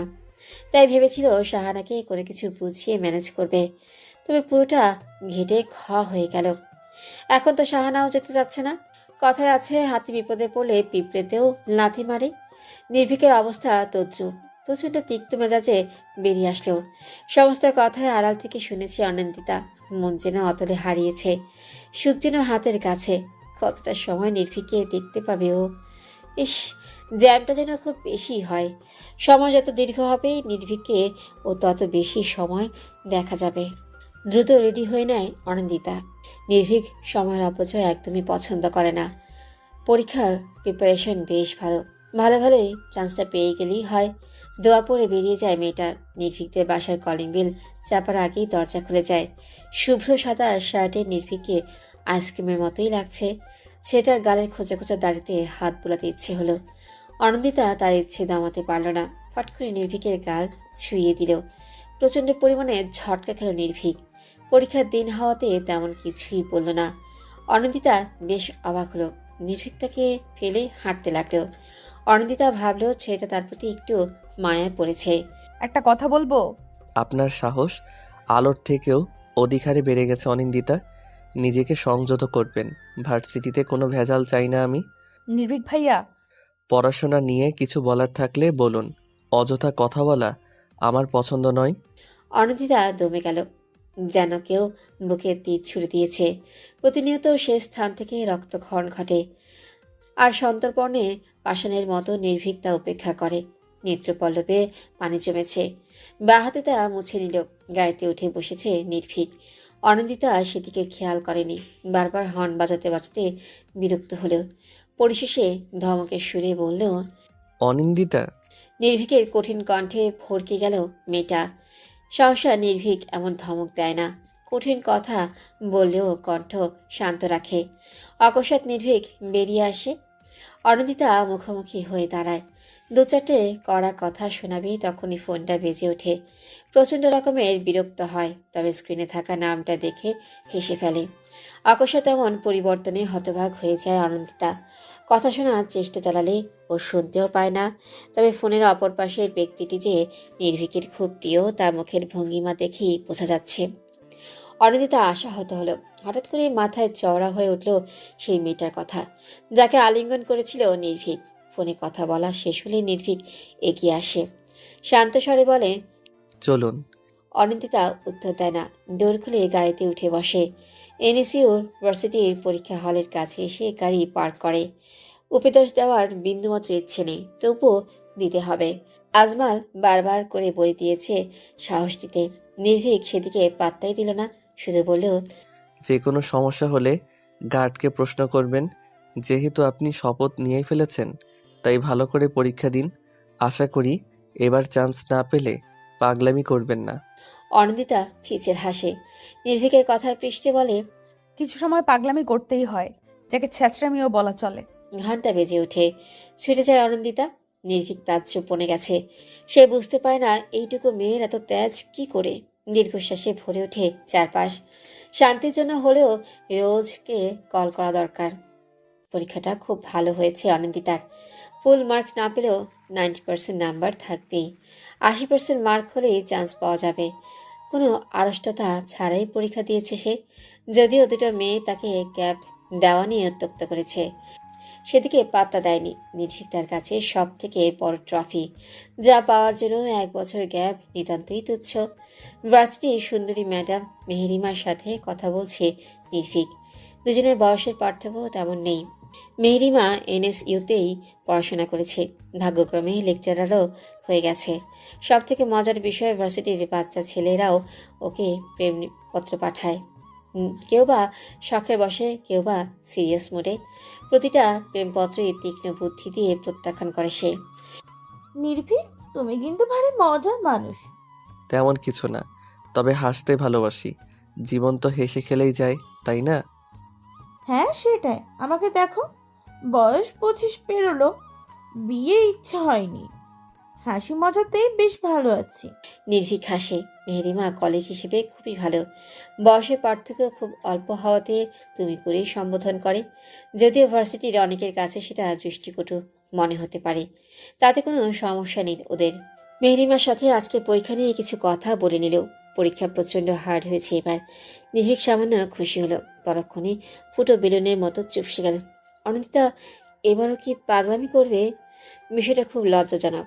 কোনোভাবে অনিন্দিতার বিষয়টা সকলে জেনে গেলেই তখন জটলা বাঁধবে। ফ্যামিলি বা কি ভাববে? সব কিছু মিলিয়ে নির্ভীক চাইলেও অনিন্দিতা যেন পাশ করে যায়। মেহেরিমার সাথে কথা বলতে দেখে অনিন্দিতার মন বিষিয়ে গেল।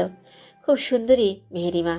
গতবারও দেখেছিল, কখনো তার সাথে কথা হয়ে ওঠেনি, তবে শুনেছি বেশ রসিকতা জানে মেয়েটা।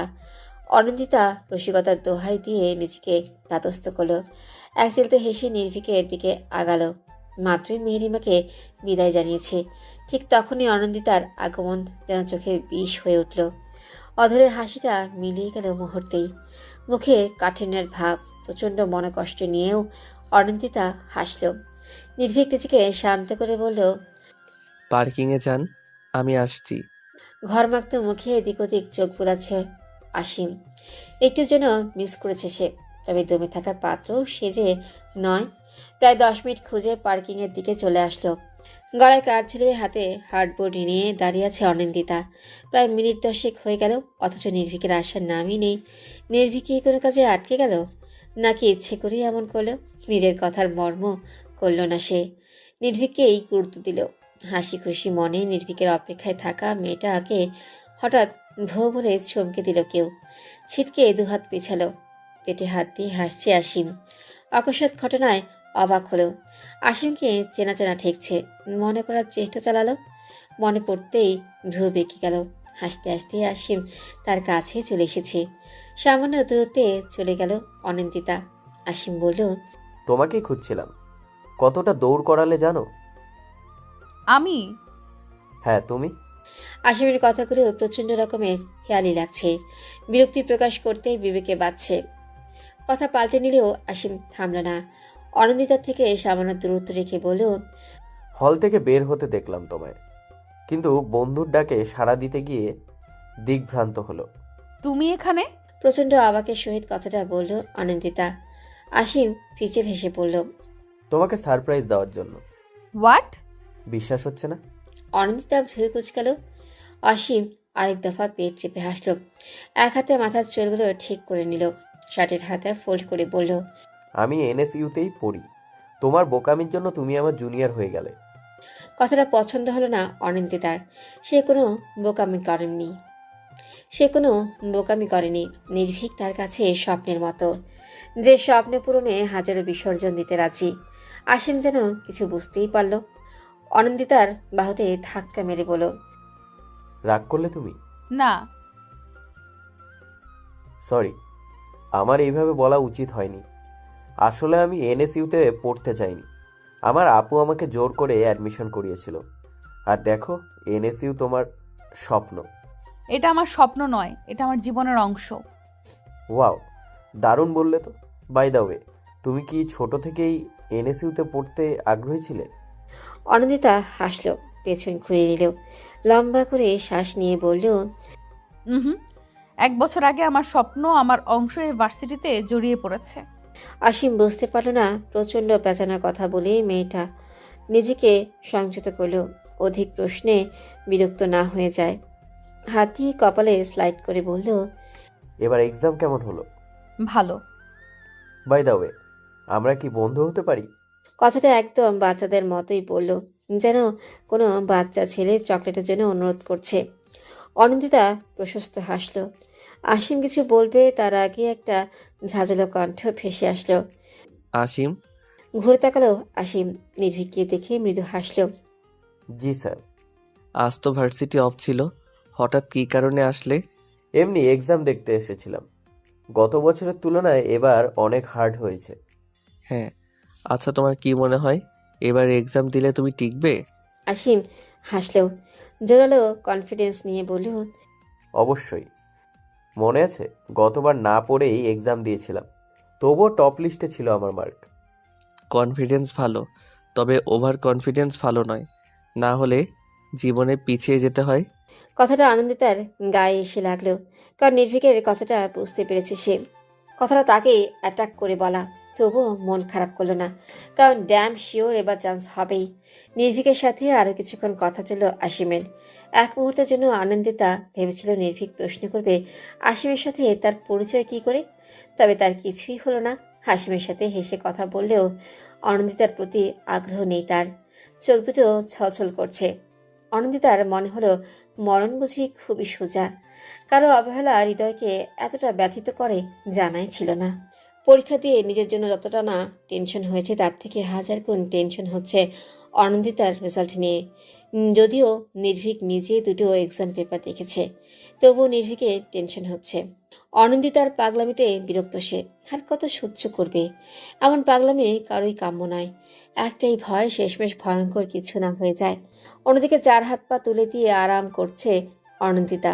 কোথায় মুখে টেনশনের কালো রেখা পড়বে তা না, সুশ্রী মুখটা আরও বেশি চকচকে হয়েছে। সারা বেগম সকাল সকাল তুমুল চটেছেন। বছরখানেক হয়ে গেছে বাপের বাড়ি যান না উনি। সবাই রাজি থাকলেও অনন্দিতা রাজি হয় না। দাঁত কামড়ে এই বাসাতেই পড়ে থাকে। হীরের ভীষণ মন খারাপ, কারণ মামাতো ভাই পৃথিবীর উপর বেশ বড়সড় ক্রাশ খেয়ে আছে। যদিও বয়সের ফারাক বছর 6, তবুও পৃথিবীর সাথে মারামারি করে। হীরের সন্দেহ আছে পৃথিবীও তাকে পছন্দ করে। এই তো 3 মাস আগে মামার বাড়ি থেকে ঘুরে এসেছে। 3 মাস যেতে না যেতেই গত সপ্তাহে পৃথিবী তাদের বাসায় চলে এসেছে, তবে একদিন থেকেই চলে গেছে, যা বড্ড প্রিয়দায়ক। অনন্দিতার বাহু ঝাঁকিয়ে বলল, প্লিজ আপু, চলো প্লিজ। তুমি না গেলে আব্বু যাবে না, আর আমারও যাওয়া হবে না। আমি যাব বলেছি তো। আপু, যদি সকাল 10টার পর গিয়ে বিকেল 4টার আগে ফিরে আসে তাহলেই যেতে পারি। আপু, এটা কি করে সম্ভব? কেন সম্ভব নয়? 10টার পর বের হলে 2টো বেজে যাবে পৌঁছাতে। 4টার আগে ফিরবো কি করে? এটা সম্ভব? তাহলে আমার যাওয়াটাও অসম্ভব। হীর রেগে গেল, কোলবালিশটা ছিটকে ফেলে দিল। অনন্দিতা কিছু বলল না, ডায়েরি হাতে লেখালেখি করতে লাগলো। হীরের রাগ আকাশের চূড়ায়। ডায়েরিটা ছিঁড়ে ফেলতে পারলে শান্তি হতো। গটগট শব্দ তুলে চলে গেল। অনন্দিতা দীর্ঘশ্বাস ফেল, মনে মনে সকলের কাছে ক্ষমা চাইল। বাসায় না থাকলে নির্ভীককে দেখবে কি করে? সপ্তাহে একবারও তো দেখা মিলে না। একটু দেখার জন্য কত ছলচাতুরি করে ওদের বাসায় যায়। প্রতিবারই আশাহত হয়, কারণ নির্ভীক তার রুম থেকে বেরই হয় না।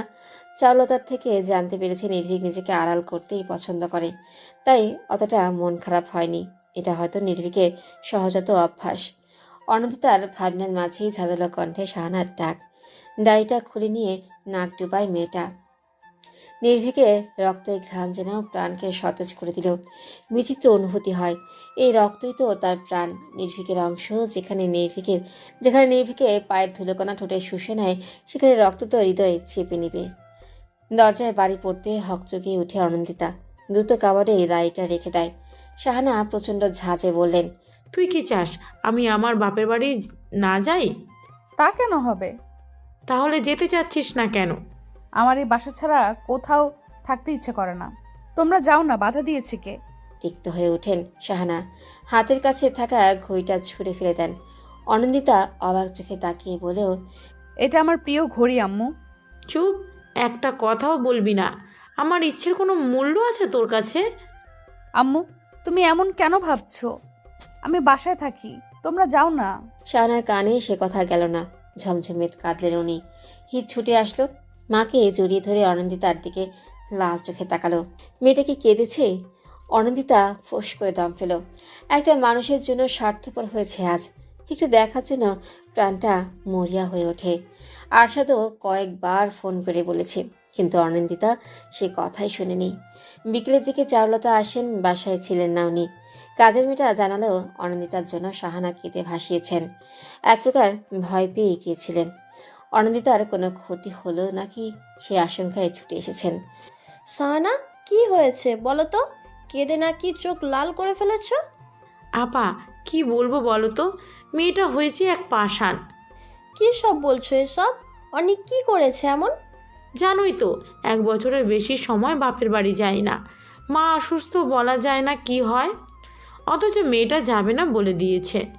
চারুলতা একটু ভাবলেন, তারপর চকচকে চোখে বললেন, থাক না, মেয়েটা যখন যেতে চাচ্ছে না, জোর করে না যাই ভালো। ও কদিক না হয় আমার কাছেই থাকবে। কিন্তু আপা। কোনো কিন্তু নয়। অনেকই আমার মেয়ে নয়? তোমার মতো যত্ন না করতে পারলেও ওর যত্ন ঠিকই করতে পারবো, বিশ্বাস রাখো তো।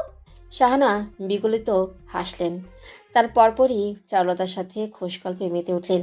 নির্ভীতের বাসায় থাকা যেন চন্দ্রমামাকে হাতে তুলে দেওয়া। অনন্দিতার খুশি যেন আর সয় না। এত হাসি খুশি দেখে শাহানাও স্বস্তি পেলেন। আরশাদও নানান উপদেশ দিলেন, যেহেতু 2 দিন বাদে রেজাল্ট দিবে, তাই যেন মন খারাপ না করে। হাসি মুখে সম্মতি জানালো অনন্দিতা। শাহানা মেয়ের মাথায় চুমু খেয়ে নিলেন, বাহুতে হাত রেখে বললেন, একদম মন খারাপ করবি না, তুই তো চেষ্টা করছিসই। আল্লাহ চাইলে নিশ্চয়ই চান্স হবে। দোয়া করো আম্মু। আর আমি খুব সরি। শাহানা সহ সবাই হেসে ফেলল। অনন্দিতা চোখ ভরে উঠেছে, কেন যেন খুব কষ্ট হচ্ছে। হঠাৎ করে শাহানাকে জড়িয়ে ধরে কেঁদে ওঠে। হির ফিচেল হাসিতে মাতে। অনন্দিতার দিকে টিস্যু এগিয়ে দেয়, তাতে নাক ফুলিয়ে নেয় মেয়েটা। নিহাল ভারী অদ্ভুতভাবে সব দেখছে। এখানে শোক পালন হচ্ছে নাকি আনন্দ যাপন বুঝতেই পারল না। পরিশেষে বলেই ফেলল, এভাবে অর্ধেক হাসি অর্ধেক কান্নার কোনো স্পেশাল মিনিং আছে কি? অনন্দিতা নাক টেনে তাকায়। নির্ভীক একটু দূরে দাঁড়িয়ে আছে, সবার দিকে তাকালেও অনন্দিতার দিকে তাকায়নি। অভিমানে মুখ ফাটে, কান্না ভেজা গলায় তাকায়। এক পশলা অভিমানের ঝরা নামিয়ে বলে, আবেগ। নির্ভীকের কানে যেন কেউ বাজনা বাজিয়ে দেয়। খলবলিয়ে তাকায়, চোখাচোখি হলেও চোখ সরায় না। প্রচণ্ড আবেগ ঝরানো কণ্ঠে অনন্দিতা উচ্চারণ করে, ছেঁচড়ামি। সবাই প্রচণ্ড অবাক হয়। হীরের ধাক্কা খেয়ে হুঁশ ফেরে, নিজেকে সামনে নিয়ে দাঁত কেলিয়ে হাসে। আরশাদ তার স্নেহের হাতে অনন্দিতার মুখে স্পর্শ করে। মিঠা একদম তার মায়ের মতো হয়েছে। প্রচণ্ড আবেগী আর ঝরঝরে চাহনি, সাথে অটল থাকে নিজের কর্মে। নির্ভীকের রুমের অপোজিটেই অনন্দিতার ঘর। 2 দিন পেরিয়ে গেছে, চারুলতা কোনো কিছুর অভাব রাখেনি। ক্ষণে ক্ষণে প্রশ্ন ছুড়ে কিছু লাগবে কিনা। আজমাল সকাল বিকাল এসে দেখে যায়।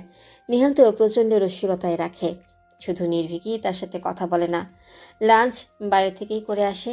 সকালের ব্যস্ততা দেখিয়ে নাস্তা না খেয়ে চলে যায়, শুধু ডিনারটাই একসাথে করে। তবে অল্প একটু খেয়ে উঠে যায়, যার ফলে ব্যথিত হয় অনন্দিতার মন। আজ সকাল সকাল উঠেছে নির্ভীক। উদ্দেশ্য ভার্সিটিতে যাওয়া। রেজাল্ট নিয়ে প্রচণ্ড টেনশনে রয়েছে। না জানি কোন অনল হতে চলেছে। চূড়ান্ত ফলাফল দেখার সুযোগ হয়নি এখনও। ভার্সিটি গেলেই জানা যাবে। তবে সমস্যা হচ্ছে আজমালকে নিয়ে। কিছুতেই বের হতে দিচ্ছেন না উনি। ওনার মতে অনন্দিতার সাহস প্রয়োজন। সেখানে ভার্সিটির লেকচারারই যদি সাহস দেয় তাহলে রেশ পড়বে কয়েকদিন। ভিন্ন ধাঁচের যুক্তিতে ফেসে গেছে। নিহাল কপট রাগ নিয়ে বলল, সমস্যা কি তোর? ভার্সিটি যাওয়ার জন্য এমন উত্তলা হওয়ার কোনো বিশেষ কারণ রয়েছে? ভাইয়া দেখ, আমাকে যেতে হবে। এইভাবে বাসায় বসে থাকা উচিত কার্য নয়। উচিত বুঝিয়ে লাভ নেই। অনির অবস্থা দেখেছিস? কাল থেকে চোখ মুখ কেমন শুকিয়ে গেছে। আমরা তো সাহস দিয়েছি, তবে তুই হলি টিচার, তোর সাহসটা বেশি প্রয়োজন। আজব, আমি এমন অযৌক্তিক যুক্তি কখনো শুনিনি। আমি বললেই তো রেজাল্ট ভালো হবে না। চারুতা ছুটে গেলেন। ছেলেটা প্রচণ্ড রকমের বিয়াদব। দেশে থাকতে চায় না, বাসাতে মন টিকে না। সন্দেহের গন্ধ খুঁজে পেলেন উনি। নির্ভীকের মুখ দেখে নিভে গেলেন। নির্ভীক কপট রাগ দেখিয়ে বলল, কয়টায় রেজাল্ট দেওয়ার কথা? 11টায়। আচ্ছা, আমি অনিকে ডেকে নিয়ে আসছি। আম্মু, সবার জন্য নাস্তা রেডি করো। কি জানি লাঞ্চটা গলা দিয়ে নামবে নাকি। আজমাল পূর্ণ সমর্থন করলেন। চারুলতা চিন্তায় মনমরা করে রেখেছেন। সকলের মাঝ থেকে নির্ভীক তার বুক ভাঙা দীর্ঘশ্বাস ফেল। ভালো লাগছে না তার। অনন্দিতার পাগলামি সত্যি আর নেওয়া যাচ্ছে না। কাঁধের ব্যাগটা ডিভাইনে থপ করে রেখে দিল। করিডর দিয়ে ব্যালকনিতে চলে আসলো। রোজের নাম্বারটাও পাচ্ছে না। মেয়েটা কানাডায় গিয়েছে না যিনি কেমন আছে। এতক্ষণে তো পৌঁছে যাওয়ার কথা। ভাবনার মাঝে হোয়াটসঅ্যাপে টেক্সট দিল। একগাল হেসে রোজকে কল লাগালো। পুরো 18 ঘন্টা কথা হয় না, তাই না? এত হিসেবে রেখেছিস তুই? তো কি করি বলতো? তোর মতো পাগলকে সামলাতে গিয়ে আমার নাজেহাল অবস্থা। পাগলামির কথা ছাড়। ফিরছিস কবে? রিল্যাক্স নির্ভীক, মাত্র তো এলাম। মাসখানেক যাক, তারপর না হয় আসার চিন্তা করব। বিষাক্ত মন নিয়ে ফোনের স্ক্রিনে তাকালো নির্ভীক। ভার্সিটি থেকে মেল এসেছে। রোজের সাথে দ্রুত কথা শেষ করলো আর বিডিতে দ্রুত ফিরে আসার কথা বলে নিল। লম্বা নিঃশ্বাস নিয়ে মেলটা ওপেন করলো। বুক থেকে যেন পাথর নেমে গেল। অনন্দিতা সিলেক্ট হয়ে গেছে। যাক, এইবার আর গ্যাপ যাবে না। আর না নিজেকে দোষী মনে হবে। প্রাণ ভরে শ্বাস নিল। সাথে ভেবেও নিল ভার্সিটি ফার্স্ট ক্লাসটা বদলে নেবে। অনন্দিতার মুখোমুখি হতে চায় না। ফ্যাল করে তাকিয়ে থাকলে চরম বিরক্তি আসে। একজনের জন্য এতগুলো স্টুডেন্টসকে আলগা করে দেখাটা অন্যায়। তার থেকে ভালো ক্লাস চেঞ্জ করে নেওয়া। বিষদার থাকার থেকে উপরে ফেলাই মঙ্গল। অবহেলায় মানুষ ভাসে, তবুও কেন যায় তারই খোঁজে। আপন হয়েও হয় না আপন, দূরে ঠেলে দিতে পারলেই মঙ্গল। লাইন দুটো লিখে উঠে দাঁড়ালো অনিন্দিতা। 2 দিন বাদেই নবীনবরণ। নির্ভীকের সাথে যেতে চাইলেও যাওয়া হবে না। চারুলতাকে পরিষ্কার বারণ করে দিয়েছে। তার নাকি কি কাজ আছে, তাই আগে যেতে হবে। চোখের জলে ডায়েরির পাতা ভিজে। চারুলতার ডাক কানে আসতেই চোখ মুছে নেয়। কাপা স্বরকে যথাসম্ভব পরিবর্তন করে হাঁক ছেড়ে বলল, আসছি আন্টি। চারুলতা টেবিল সাজাচ্ছেন। অনিন্দিতা ডাইনিং এসে বলল, হ্যাঁ আন্টি বলো। তোর ফোন অফ কেন? Phone off? ও মা, তোর ফোন আর তুই জানিস না? আরশাদ ভাই কয়েকবার ফোন করেছে, সুইচ অফ পেয়েছে। তাই তো আমাকে ফোন করলেন। নে ধর, কথা বল। ফোনটা নিয়ে একটু দূরে আসলো। ওর ফোন সুইচ অফ হয়ে গেছে, খেয়ালই নেই। থাকবে কি করে? সারাটা দিন নির্ভীকের ঘরে ও কিছুকি দিতে দিতেই তো সময় পেরিয়ে যায়। এই অনি। হ্যাঁ আন্টি বলো। দাঁড়িয়ে আছিস কেন? ফোনটা কর। ফোনে নাম্বার ডায়াল করে কল লাগালো। 2বার রিং হতেই রিসিভ হলো। কেমন আছো আব্বু? ভালো রে মা, তুই কেমন আছিস? ভালো, ভার্সিটিতে চান্স পেয়ে গেছি। শুনেছি, যা কষ্টের ফল তো পেলি। অনিন্দিতা একটু হাসলো। ফলকে আদর্শ পেয়েছে। আর সাথে সাথে গসিপ ভাঙে নির্ভীকের আগমনে। ফুলহাতা টি শার্ট পরে এদিকে আসছে, বোধহয় ডিনার করবে। অনিন্দিতা দ্রুত কথা শেষ করলো। এক প্রকার জোর করেই কল কাটলো। আম্মু ফার্স্ট খাবার দাও তো। অনি, এই অনি, একটু এদিকে আয় তো মা। চারুলতার ডাকে ছুটে যায় অনন্দিতা। এক বোল তরকারি হাতে নিয়ে চুলায় মনোযোগ দেন চারুলতা। অনন্দিতা শুধায়, এগুলো কি করবো আন্টি? একটু কষ্ট করে সবাইকে সার্ভ করে দে মা। চুলায় ক্ষীর বসিয়েছি। অনন্দিতা মাথা কাত করে সম্মতি জানায়। আর চোখে নির্ভীক তা দেখছিল। কেউ না থাকলে অবশ্যই উঠে যেত, এখন ওঠা সম্ভব নয়। তাই দাঁতের দাঁত চেপে বসে রইল নির্ভীক। স্থির হয়ে বসে থাকায় চকচক করে উঠল চোখ।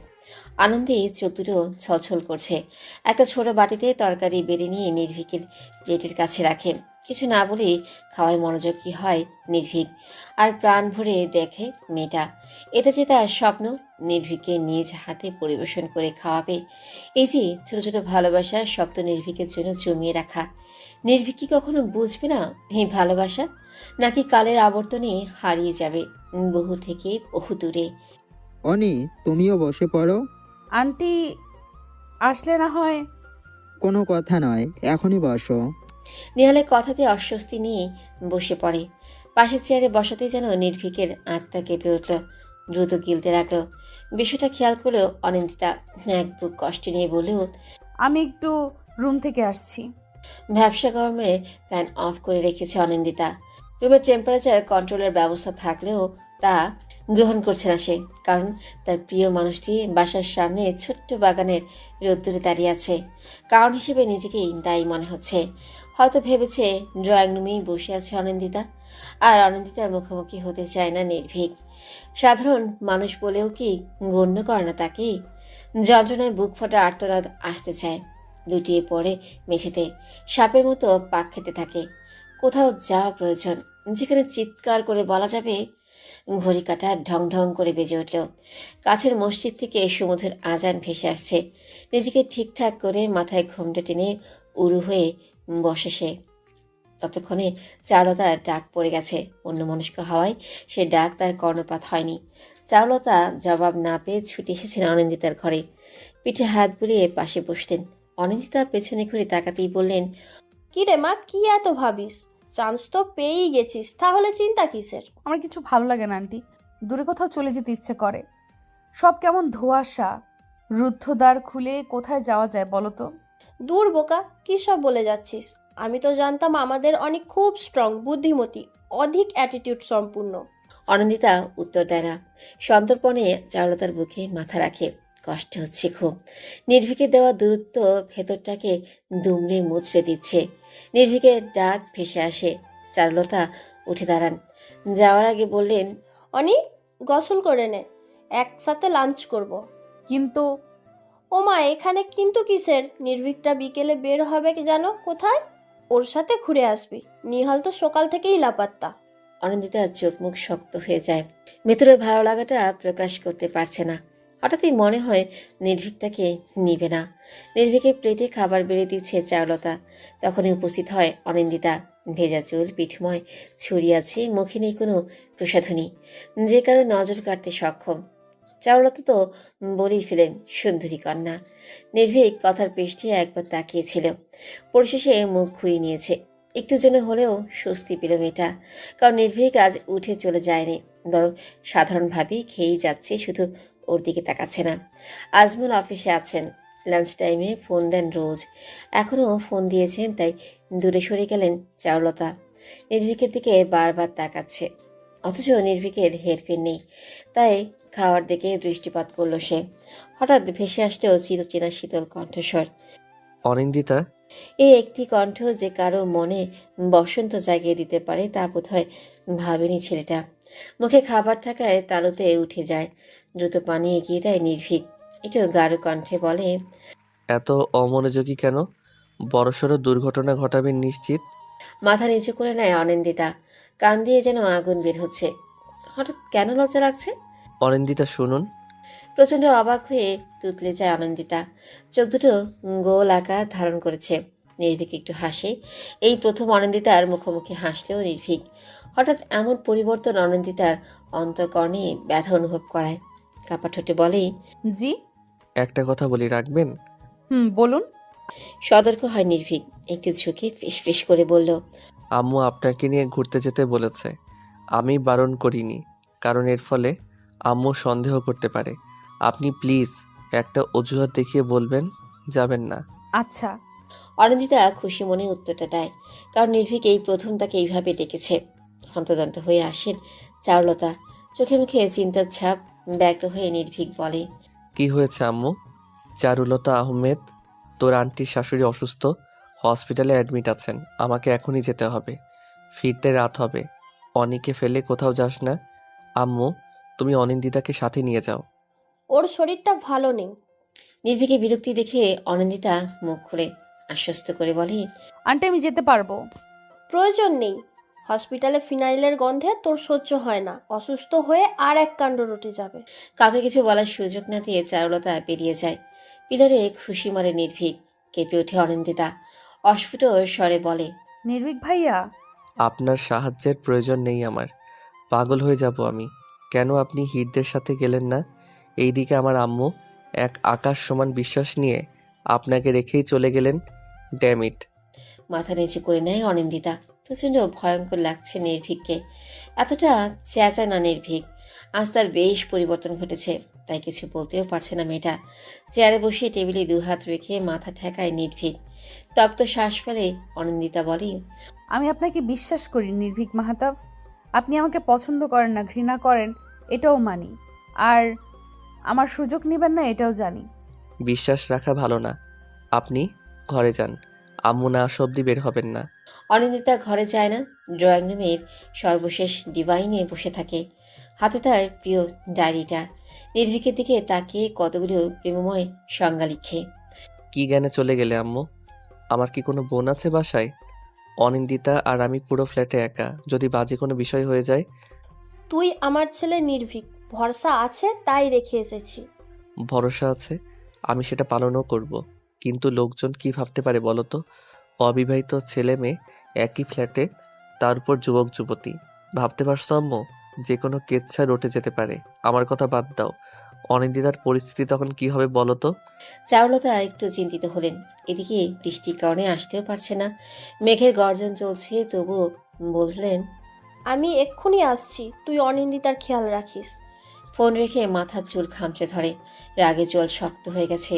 ডোরের কাছে ছায়া দেখতে পায়। নির্ভীকের ঘূর্ণন বুঝে লুকিয়ে পড়ে, তবুও বলে, রুমে প্রবেশ করবেন না অনিন্দিতা, নিজের রুমে থাকতে বলেছিলাম। এখানে কেন এসেছেন? আমি আসলে আমাকে দেখতে এসেছেন, দেখা হয়ে গেছে, এবার চলে যান। ভঙ্গুর হৃদয় নিয়ে চলে যায় অনিন্দিতা। মনোকষ্ট যেন মাথায় এসে চেপেছে। ব্যথায় ছিঁড়ে যাচ্ছে প্রতিটা শিরা। এলোমেলো পায়ে কিচেনের দিকে পথ আগায়। মাত্রই স্বস্তির নিঃশ্বাস ফেলেছিল নির্ভীক, তখনই ভেসে আসে অনিন্দিতার চিৎকার। এক সেকেন্ডও দেরি না করেই দৌড়ে যায় কিচেনের দিকে। হাত চেপে ধরে নিজেকে দমানোর ব্যর্থ চেষ্টা করছে মেয়েটা। তবে বেফাস পড়ে যাওয়া হাতটা জ্বালা দিচ্ছে খুব। চোখ থেকে না চাইতেও জল করাচ্ছে। অনিন্দিতা, কিচেনে কেন এসেছেন? দেখি কতটা পুড়ে গেছে। কি একটা অবস্থা করেছেন বলুন তো? পাগলামি করতে খুব ভালো পারেন। ইস, অনেকটা ফোসকা পড়ে গেছে। অবাক চোখে তাকিয়ে আছে অনিন্দিতা। নির্ভীক তার কষ্টে আফসোস করছে। এদিকে সত্যি আসুন তো। অনিন্দিতার হাত ধরেই নিয়ে যায় নির্ভীক। ফার্স্ট এড বক্স থেকে মলম নিয়ে নিজ হাতে লাগিয়ে দেয়। চোখে মুখে একটু চিন্তার রেখা। নিজের উদ্দীপনা দমাতে ব্যর্থ হয়ে অনিন্দিতা বলে, এই প্রথম আমার প্রতি ভালোবাসা দেখতে পেলাম। এটা ভালোবাসা নয়, দায়িত্ব। আম্মু আমাকে দায়িত্ব দিয়েছেন, আপনার উটকো চিন্তা শক্তি বদলান। সে যাই হোক, আমার হাতে স্পর্শ লেগেছে আপনার। আমি তো 1000 বার হাতে ফোসকা ফেলতে রাজি আছি। পাগলামি কখনো কি যাবে না? আমার আপনার দুজনেরই একটা ভবিষ্যৎ আছে। আপনি কি বিয়ের পরও শ্বশুরবাড়ি থেকে এসে এমন পাগলামি করবেন? নির্ভীকের কথাতে চোখে পানি চিকচিক করছে। মুখ ধুক করে উঠেছে। নয়নাভিরাম চোখে ফেলফেল করে তাকায় মেয়েটা। কাঠ হয়ে যাওয়া ঠোঁট দুটো জিভ দিয়ে ভিজিয়ে নিয়ে বলে, আমি আপনাকে বিয়ে করব। তখন আপনি আমার নিজস্ব হয়ে যাবেন। প্রতিটা শিরা উপশিরায় থাকবে আপনার স্পর্শ, পুরো অঙ্গ জুড়ে থাকবে আপনার ভালোবাসা। একটুখানি স্পর্শ পাওয়ার জন্য পাগলামির প্রয়োজন হবে না। অনিন্দিতার কথায় গা গুলিয়ে আসে নির্ভীকের। অনিন্দিতা নিজের মধ্যে নেই, না হলে এই কথাগুলো নির্দ্বিধায় বলে দিতে পারতো না। রাগ হলেও রাগ করে না ছেলেটা। যদি অনিন্দিতা বেঁকে বসে, উল্টো পাল্টা হয়ে জড়িয়ে ধরে। একটুও বিশ্বাস নেই মেয়েটাকে। তাই শীতল কণ্ঠেই বলে, আপনি ঠিক কোন পর্যায়ে চলে গেছেন অনিন্দিতা? সংযত হন। যেখানে আপনার সাধারণ স্পর্শ, ইনফ্যাক্ট দৃষ্টিও আমি মেনে নিতে পারি না, সেখানে ফিজিক্যাল ইনভলভ। সি, একই বাজে ইন্টেনশন আপনার। সরি, আমি সেসব মিন করতে চাইনি। শুধু বোঝাতে চেয়েছি আপনি আমার কতটা আপন, আমি আপনাকে ঠিক কতটা। অনিন্দিতা কথা শেষ করতে পারে না, হাত উঁচিয়ে বাধা দেয় নির্ভীক। তারপর বলে, আমি রাগ দেখাচ্ছি না বলে ভাববেন না আপনার প্রতি মায়া হয়েছে আমার। নেহাতি বাসায় কেউ নেই, দয়া করে বাজে ইন্টেনশনগুলো বন্ধ করুন, আমার ঘৃণা হচ্ছে। অনিন্দিতা কিছু বলে না। নির্ভীক তাকে অবজ্ঞাই করে যাবে, তার জাত কখনই তার হবে না। হঠাৎ আকাশে মেঘের গর্জন শোনা যায়। অনিন্দিতা জানে নির্ভীক নাকচ করে দেবে, তবুও বলে, আমার ইচ্ছে ছিল আপনার কাঁধে মাথা রেখে বৃষ্টির খেলা দেখব, আর সাথে থাকবে ধোয়া ওঠা কফি। আমার ইচ্ছেটার ছিটে ফোঁটা কি পূরণ করবেন? অনিন্দিতার ইচ্ছে পূরণ হয়নি। সব ইচ্ছে যে সবার জন্য নয়। ঘরে ঘাপটি মেরে বসে আছে নির্ভীক। অনিন্দিতাকে অসহ্য লাগছে তার। এটি সহজ হতে চাইলেও মেয়েটার জন্য সহজ হতে পারে না। সারাক্ষণ চোখে মুখে তৃষ্ণা নিয়ে থাকে, যা দেখে বিতৃষ্ণায় জর্জরিত হয় নির্ভীকের মন। 4টি বছর ধরে জীবন অতিষ্ঠ হয়ে পড়েছে। যদি না এনএসইউর সাথে 3 বছরের চুক্তি স্বাক্ষরিত না হতো, তাহলে এখনই কানাডা চলে যেত। এদিকে রোজ নেই, মানে স্বস্তিটুকুও নেই। প্রচণ্ড রকমের অসহ্য লাগছে। রাত প্রায় 8টা, এখনও চারুলতা এসে পৌঁছায়নি। নির্ভীকের হাত পা ঠান্ডা হয়ে গেছে। কেউ কিছু বলার সুযোগই পাবে না। তবে যদি কেউ কিছু বলে ফেলে, যদি শব্দটা বড্ড যন্ত্রণার। এই একটা কথা ভেবেই নির্ভীক গুটিয়ে আছে। বাইরে বের হলেই অনিন্দিতা চলে আসে। কিছুতেই বুঝে না, তাকে সহ্য করতে পারে না নির্ভীক। ভবিষ্যৎ বিপর্যয়গ্রস্ত, না জানে কোন ঝড় তুলে মেয়েটা। ভাবনার মাঝে ঘুমিয়ে পড়ে নির্ভীক। ঠিক তখনই ঘরে প্রবেশ করে অনিন্দিতা। বাইরেই ঘাপটি মেরেছিল, বেশ অনেকক্ষণ কোনো সারা শব্দ না পেয়ে উকি দেয়। তখনই পরিলক্ষিত হয় গভীর ঘুমে টলে আছে নির্ভীক। এক চলতে হাসি ফুটে ওঠে মেয়েটার মুখে। পা টিপে রুমে প্রবেশ করে। নির্ভীকের পায়ের কাছে বসে পড়ে। পায়ের আঙ্গুলগুলো হালকা হাতে ছুঁয়ে দেয়। এই পায়েও ঠাঁই নেই মেয়েটার। ইস, যদি কেউ বলতো সারা জীবন নির্ভীকের দিকে তাকিয়ে কাটিয়ে দিতে পারবে কিনা। অনিন্দিতা নির্দ্বিধায় সম্মতি জানাতো। হঠাৎ কলিং বেল বেজে ওঠে। নির্ভীকের ঘুম খুবই পাতলা। অনিন্দিতা চলে যাবে তার পূর্বেই উঠে বসে। প্রচণ্ড অবাক হয়ে বলে, আবার কেন এসেছেন? আপনি আমাকে বদনাম করিয়ে ছাড়বেন? আমি সেরকম কিছুর জন্য আসিনি। আমাকে দেখতে এসেছেন তাই তো? ভদ্র মেয়ের মতো মাথা কাত করে অনিন্দিতা। নির্ভীক ভাষা হারিয়ে ফেলে। ওইদিকে কলিং বেল বেজেই চলেছে। রাগে গজগজ করে ওঠে। অনিন্দিতার দিকে তেতে আসে, মধ্য আঙ্গুল উঁচিয়ে বলে, ফার্দার এমন কিছু হলে ভয়ঙ্কর কিছু ঘটে যাবে। আপনাকে ছাড় দিয়ে অন্যায় করেছি আমি। আমি তো আপনাকে ডিস্টার্ব করি না নির্ভীক প্রিয়া, একটু কাছাকাছি থাকতে চাই শুধু। যাওয়ার মাঝে থেমে যায় নির্ভীক। পেছনে ঘুরে বলে, এটাই আমার সমস্যা, আমার কাছাকাছি থাকার অধিকার নেই আপনার। আপনি বয়সে আমার অনেক ছোট, তবুও কড়া কথা বলতে বাধ্য হচ্ছি। মনে রাখবেন, নির্ভীক মাহতাব নারী শরীরের নেশায় পড়ে না। কথাটা বলেই চলে যায় নির্ভীক। মেঝেতে বসে পড়ে অনিন্দিতা। সন্ধ্যার সেই কথার জন্য এত বড় কথাটা বলে গেল নির্ভীক। বৃষ্টিতে ভিজে একাকার চারুলতা। বাসায় গাড়িগুলোও ছেলে আর স্বামী নিয়ে গেছে। নির্ভীকের গাড়ি ওয়াশের জন্য দেওয়া হয়েছে, তাই লোকাল গাড়িতে গিয়েছিলেন। গলির মোড় থেকে হেঁটে এসেছেন। অনিন্দিতা টাওয়াল নিয়ে আসে। চারুলতা মাথা মুছে বলেন, এত লেট কেন হলো দরজা খুলতে? আমি ঘুমিয়েছিলাম আম্মু, আর অনিন্দিতার রুমে কলিংয়ের শব্দ পৌঁছায় না। আরে এভাবে কেন বলছিস? আমি অন্য কিছু মিন তো করিনি, শুধু বলেছি অনিমা যা তো আমার ঘর থেকে শাড়ি নিয়ে আয়, ভিজে শরীরে ঘরে যাবো না। অনিন্দিতা চলে যায়। চারুলতা নির্ভীকের মাথায় হাত বুলিয়ে বললেন, আমার সোনা ছেলে, তোর প্রতি আমার পূর্ণ বিশ্বাস আছে। এমন কিছু করবি না যাতে আমরা অসম্মান হই। আর এমন কাজ করবে না কখনো। পরিস্থিতি ঠিক নেই, কিছু না ঘটলেও মানুষ ঘটিয়ে ছাড়বে। সকাল সকাল বেরিয়েছে নির্ভীক। ঘুম থেকে উঠে অনিন্দিতা তাই বুঝতেই পারল। সে বুঝে গেছে নির্ভীক তার থেকে পালিয়ে বেঁচেছে। চারুলতা কাল আসার সময় নীল রঙের শাড়ি নিয়ে এসেছেন। আজ সেটাই পরবে অনিন্দিতা। পার্পল শাড়িটা থাকলে পার্পল শাড়িটাই পরতো, তবে সে শাড়িটা তার গায়ে ওঠেনি। ভালোই হয়েছে, নির্ভীকের সাথে বসে যখন যাওয়া হবে না, পার্পল শাড়ি পরে কি লাভ। অনিন্দিতা সাজগোজ পছন্দ করে, তবে বেশ অনেকদিন ধরে সাজে না। আজ সাজবেই, নির্ভীকের মনের মতোই সাজবে। অবশ্য অনিন্দিতা হলেও বিষাক্ত গ্যাসের মতো যা সহ্য করতে পারে না নির্ভীক। শাড়ি পরে চুলগুলো ছেড়ে দিল। হালকা মেকআপে মিষ্টি দেখতেই লাগছে। রুম থেকে বের হতেই আজমালের সাথে দেখা। অনিন্দিতা শুধালো, আজ অফিসে যাবেন না আঙ্কেল? শরীরটা ভালো নেই, তোকে পৌঁছে দেওয়ার জন্যই যাব না ভেবেছিলাম, এখন দেখি শরীরটাই ম্যাচ ম্যাচ করছি। সমস্যা নেই আঙ্কেল, আমি একাই যেতে পারবো। ও কি কথা, আজ প্রথম দিন একা কেন যাবি? নিহালও তো যাচ্ছে, ওর সাথেই যাবি। জুসের গ্লাস নিয়ে করিডোরে দিয়ে আসতে আসতে এই কথাটা বললেন চারুলতা। আজমালও সম্মতি জানালো। অনিন্দিতা কিছু বলতে চেয়েও বলল না। চারুলতা গ্লাসে এগিয়ে বললেন, নাস্তা করে যাবি না? বাসা থেকে খালি পেটে বের হতে নেই, জুসটা খেয়ে যা। আচ্ছা, নির্ভীক ভাইয়া এত আগেই চলে গেলেন যে? বলিস না আর, পুরো বজ্জাত ছেলে। দেখ, বন্ধুদের সাথে আড্ডায় মজেছে। আজ তো ওর সব বন্ধুরাই আসবে ভার্সিটিতে। সবার দোয়ানে বের হয় অনিন্দিতা। নিহাল গাড়িতে অপেক্ষা করছে। অনিন্দিতার দিকে তাকিয়ে স্বচ্ছ হাসলেও একটু প্রশংসা স্বরে বলল, দেখো, আবার কাউকে মন দিয়ে এসো না। মন কেউ নিবে না নেহাল। সে কি কথা, এত সুন্দর মেয়েটার মন কেউ দিবে না? হ্যাঁ, যাই হোক, ফেরার পথে আমি একাই ফিরবো। ভ্রুকুটি করে তাকায় নিহাল। কথাটা যেন তার পছন্দ হয়নি। অনিন্দিতার দিকে না তাকিয়ে স্টিয়ারিংয়ে হাত দেয়। তারপর বলে, বয়ফ্রেন্ড থাকলে তার সাথেই আসতে পারো, তবে সমস্যা হচ্ছে আম্মু বারবার বলে দিয়েছে তোমাকে নিয়েই ফিরতে।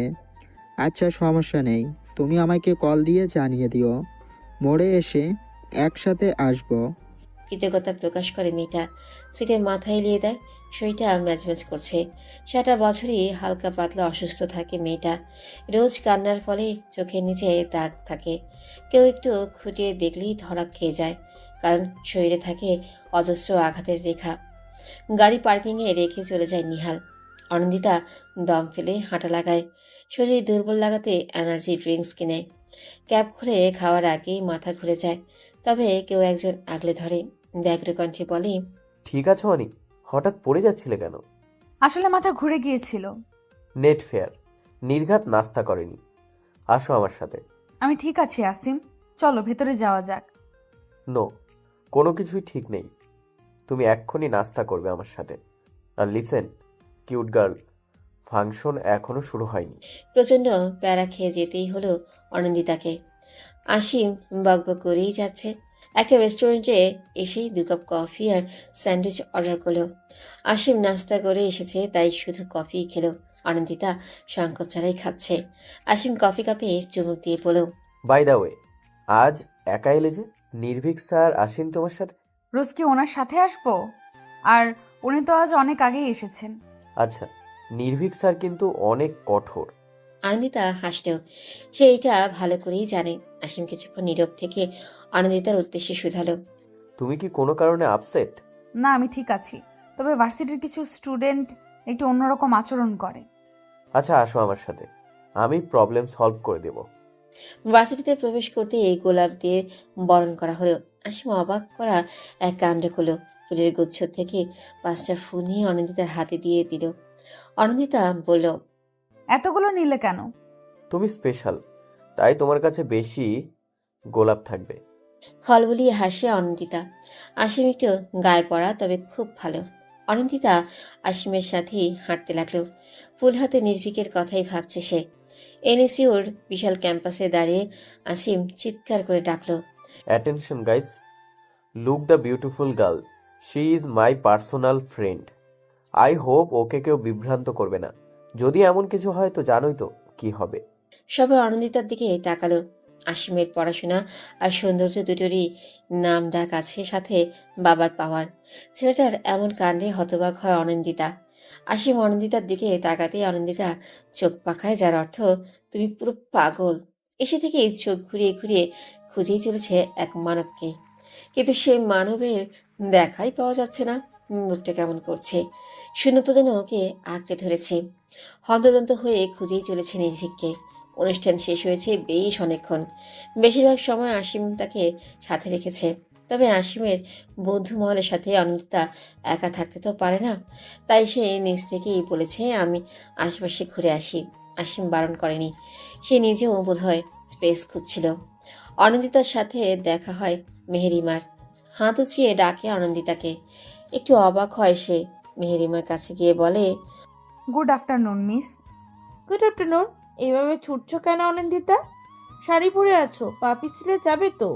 অ্যাকচুয়ালি মিস, ওকে, এক্সপ্লেন করার প্রয়োজন নেই। তোমাকে খুব মিষ্টি লাগছে। বাই দ্য ওয়ে, তুমি বোধহয় বিব্রত হয়েছো। নো মিস অনিন্দিতাকে বলতে দেয় না মেহেরিমা। মৃদু হেসে অনিন্দিতা শাড়ির আঁচল ঠিক করে দেয়। ভারী অবাক হয় মেয়েটা। মেহেরিমা বলে, আমি অসমের বড় বোন। হ্যাঁ। ইয়েস, ও আমাকে তোমার কথা বলেছে আরো 5-6 মাস আগে। ও তোমাকে বলতেই হয়, শুধুমাত্র এনএসইউতে অ্যাডমিশনের জন্য 1 বছর গ্যাপ দেওয়া সত্যিই দুষ্কর কাজ। আই এম ড্যাম শিওর তুমি তোমার লক্ষ্যে জয় করবে অতি শীঘ্রই। শুক্রিয়া মিস। ওকে রিয়ান, আমি যাচ্ছি। আসিমের সাথে একদিন এসো বাসায়। হাত নাড়িয়ে চলে গেল মেহেরিমা। অনিন্দিতা চোখ বিচলিত হলো। চাতক পাখির মতো খুঁজেই চলেছে এই প্রিয় ব্যক্তিটিকে। চোখ যায় ক্যান্টিনের দিকে। মুখটা থক করে ওঠে। নির্ভীকের সাথে রোজ অনেক লুজ হয়ে দাঁড়িয়ে আছে। অনিন্দিতা আর নিতে পারে না, দৌড়ে চলে যায় বাইরে। অসতর্কতার কারণে শাড়ি পিছলে পড়ে যায়। দুটো মেয়ে দেখেও না দেখার ভান করে। অনিন্দিতা একা ওঠার চেষ্টা করে। পায়ের হাঁটুতে বোধহয় ছিলে গেছে। ব্যথায় টনক নেড়ে যাচ্ছে। হঠাৎ একটা হাত তার সামনে আসে। হাতে হাত রেখে উঠে দাঁড়ায়। নিহালের দৃষ্টি বিচলিত। সে শুধায়, এভাবে পড়ে গেলে কি করে? এর জন্যই শাড়ি পরা একদমই পছন্দ নয়। দেখি কতটা ব্যথা পেয়েছো। আসো, হসপিটাল থেকে ওয়াশ করে যাবে। আমি ঠিক আছি নিহাল ভাই, চলুন বাসায় যাব। একদম নয়, আগে হসপিটালে যাবে, দেন বাসায়। আচ্ছা, একটু বসো, আমি নির্ভীককে নিয়ে আসি। ও ডিপার্টমেন্ট থেকে ট্রিটমেন্ট করার ব্যবস্থা করে দিবে। সারপ্রাইজটা কেমন দিলাম বলতো? তোর বক বক না শুনলে আসলেই ভালো লাগে না, তাই চলে এলাম। তুই কানাডায় ফিরছিস কবে? তোকে ছাড়া দিন চলে না ইয়ার। রোজের দিকে তাকিয়ে হাসছে নির্ভীক। এই মেয়েটা তার হাসির কারণ। 2 দিন আগেই রোজকে বলেছিল ভালো লাগছে না, আর তাই রোজ চলে এসেছে। কৃতজ্ঞতার দৃষ্টি দিয়ে নির্ভীক বলেও, মনে হয় না যেতে পারবো আগামী 2 বছর। মাথা পুরো নষ্ট হয়ে যাচ্ছে। অনিন্দিতার পাগলামি বেড়ে গেছে, আমি আর নিতে পারছি না। তুই ওকে সত্যিটা কেন বলছিস না? আমরা কতদিন লুকাবো বিষয়টা? আই ডোন্ট নো ইয়ার, তুই প্লিজ তোর বাসায় ম্যানেজ কর, আমি খুব তাড়াতাড়ি কিছু একটা করব। আরে সেটাতে প্রবলেম নেই, মম ড্যাড এই বিষয়ে সমস্যা করবে না। বাট তুই কতদিন অনিন্দিতার থেকে এভাবে পালাবি? তুই তো পাগল হয়ে যাচ্ছিস। আঙ্কেলকে আমি বলবো কানাডার কথা। নির্ভীক চেয়ার টেনে বসে। রোজ তার মসৃণ হাতে নির্ভীকের মাথায় হাত বুলিয়ে বলে, তুই ঠিক আছিস তো? আমিও আর নিতে পারছি না। আমি কি অনিন্দিতার সাথে কথা বলবো? নো, ও বুঝবে না। তুই জানিস কাল কি হয়েছে? ওফ, আই কান্ট এক্সপ্লেইন ইয়ার। আই এম ড্যাম শিওর বিয়ের পর ও এমন পাগলামি করবে। তখন আমি কি করব বলতো? মান সম্মান বলে কিছু থাকবে? নাক ফুলিয়ে বসে রোজ। নির্ভীকের শার্টের কলার ঠিক করে দিয়ে বলে, না পারফেক্ট। হেয়ালি করছিস কেন? স্টফিয়ার, তুই আমার সাথে কানাডায় যাবি। এমনিতেও তোকে ছাড়া আমি থাকতে পারি না, আর বিড়িতে থাকা সম্ভব নয়। কথাটা বলেই নির্ভীকের কাঁধে মাথা রাখে রোজ। নির্ভীক একটু করে হাসে। স্বস্তিটা এই মেয়ের মাঝেই পাওয়া যায়, তাই তো এত ভালোবাসে। 10 মিনিট খোঁজার পর ক্যান্টিনে নির্ভীকের দেখা মিলে। নিহাল এক প্রকার ছুটেই আসে। নির্ভীকের কপালে ভাঁজের সৃষ্টি হয়। নিহাল পরপর শ্বাস ফেলে ঢকঢক করে পানি পান করে। কি হয়েছে তোর, এভাবে হন্তদন্ত হয়ে আসছিস যে? 10 মিনিট ধরে পুরো ভার্সিটি খুঁজে চলেছি তোকে। আমাকে খুঁজছিস কেন? তোর ফোন অফ। আসলে অনিন্দিতা পরে গিয়ে ব্যথা পেয়েছে। কথাটা শোনার মাত্রই বিষাক্ততা ছেয়ে যায় নির্ভীকের চোখে মুখে। মুখ দিয়ে বিরক্তিকর শব্দ তুলে। এই মেয়েটা শান্তি দিবে না। সত্যি দেশান্তর হতে ইচ্ছে করছে। বাসায় ফিরে রেস্ট নিচ্ছে অনিন্দিতা। 3 দিন ইউনিভার্সিটিতে যাওয়া লাগবে না বলে দিয়েছেন চারুলতা। নাছরবন্ধা অনিন্দিতা পড়াশোনার দোহাই দিয়েছে, যার ফলে আজমাল বলেছেন কয়েকদিন নির্ভীক তাকে পড়াবে। কথাটা শুনে চোখ চকচক করে উঠেছে। রাত প্রায় 8:30। চারুলতা খাবার নিয়ে এসেছেন। অনেক খাবারগুলো খেয়ে নে তো মা, বেড রেস্ট করতে হবে এই কদিন। আমি নিচে যেতে পারতাম আন্টি, শুধু শুধু কষ্ট করলে তুমি। কথা বাড়াস না মা, খাবার কি খাইয়ে দেব? আচ্ছা। ভাতের লোকমা বাড়ি দেয় চারুলতা। অনিন্দিতা সন্তর্পণে তার মুখে তুলে। ফোনটা বেজে ওঠে। হির ফোন করেছে। রিসিভ হতেই হির বলে, এই আপু, ব্যথা পেলে কি করে? তোমার এনএসইউর প্রথম দিনেই নাজেহাল অবস্থা? বাহ, কাকে দেখে পিছলে গেলে তুমি? জিজুর নামটা বলো প্লিজ। থামবি তুই? আশ্চর্য, তোর দিওয়ানা থাকতে আমাকে ফোন করেছিস কেন? গলায় ঝুলে গেলেই তো পারতি। দিওয়ানাটা কে? বাসায় ফিরে আয়, তারপরই বোঝাবো তোকে। আমি তোকে আঙুল দিয়ে দেখিয়ে দিব দিওয়ানাটা কে। ফোন রাখে অনন্দিতা। খাওয়া প্রায় শেষ। চারুলতা বলে, নির্ভীক পড়াতে আসবে, বই নিয়ে বস অনি। ডায়েরি বের করে অনিন্দিতা। নির্ভীকের হাস্যোজ্জ্বল ছবিটা নিয়ে হাসে। উজ্জ্বল শ্যাম রঙের সুশ্রী মুখ নির্ভীকের। আচ্ছা, কোনো মানুষই তো পারফেক্ট নয়, তাহলে নির্ভীকের খামতিটা কোথায়?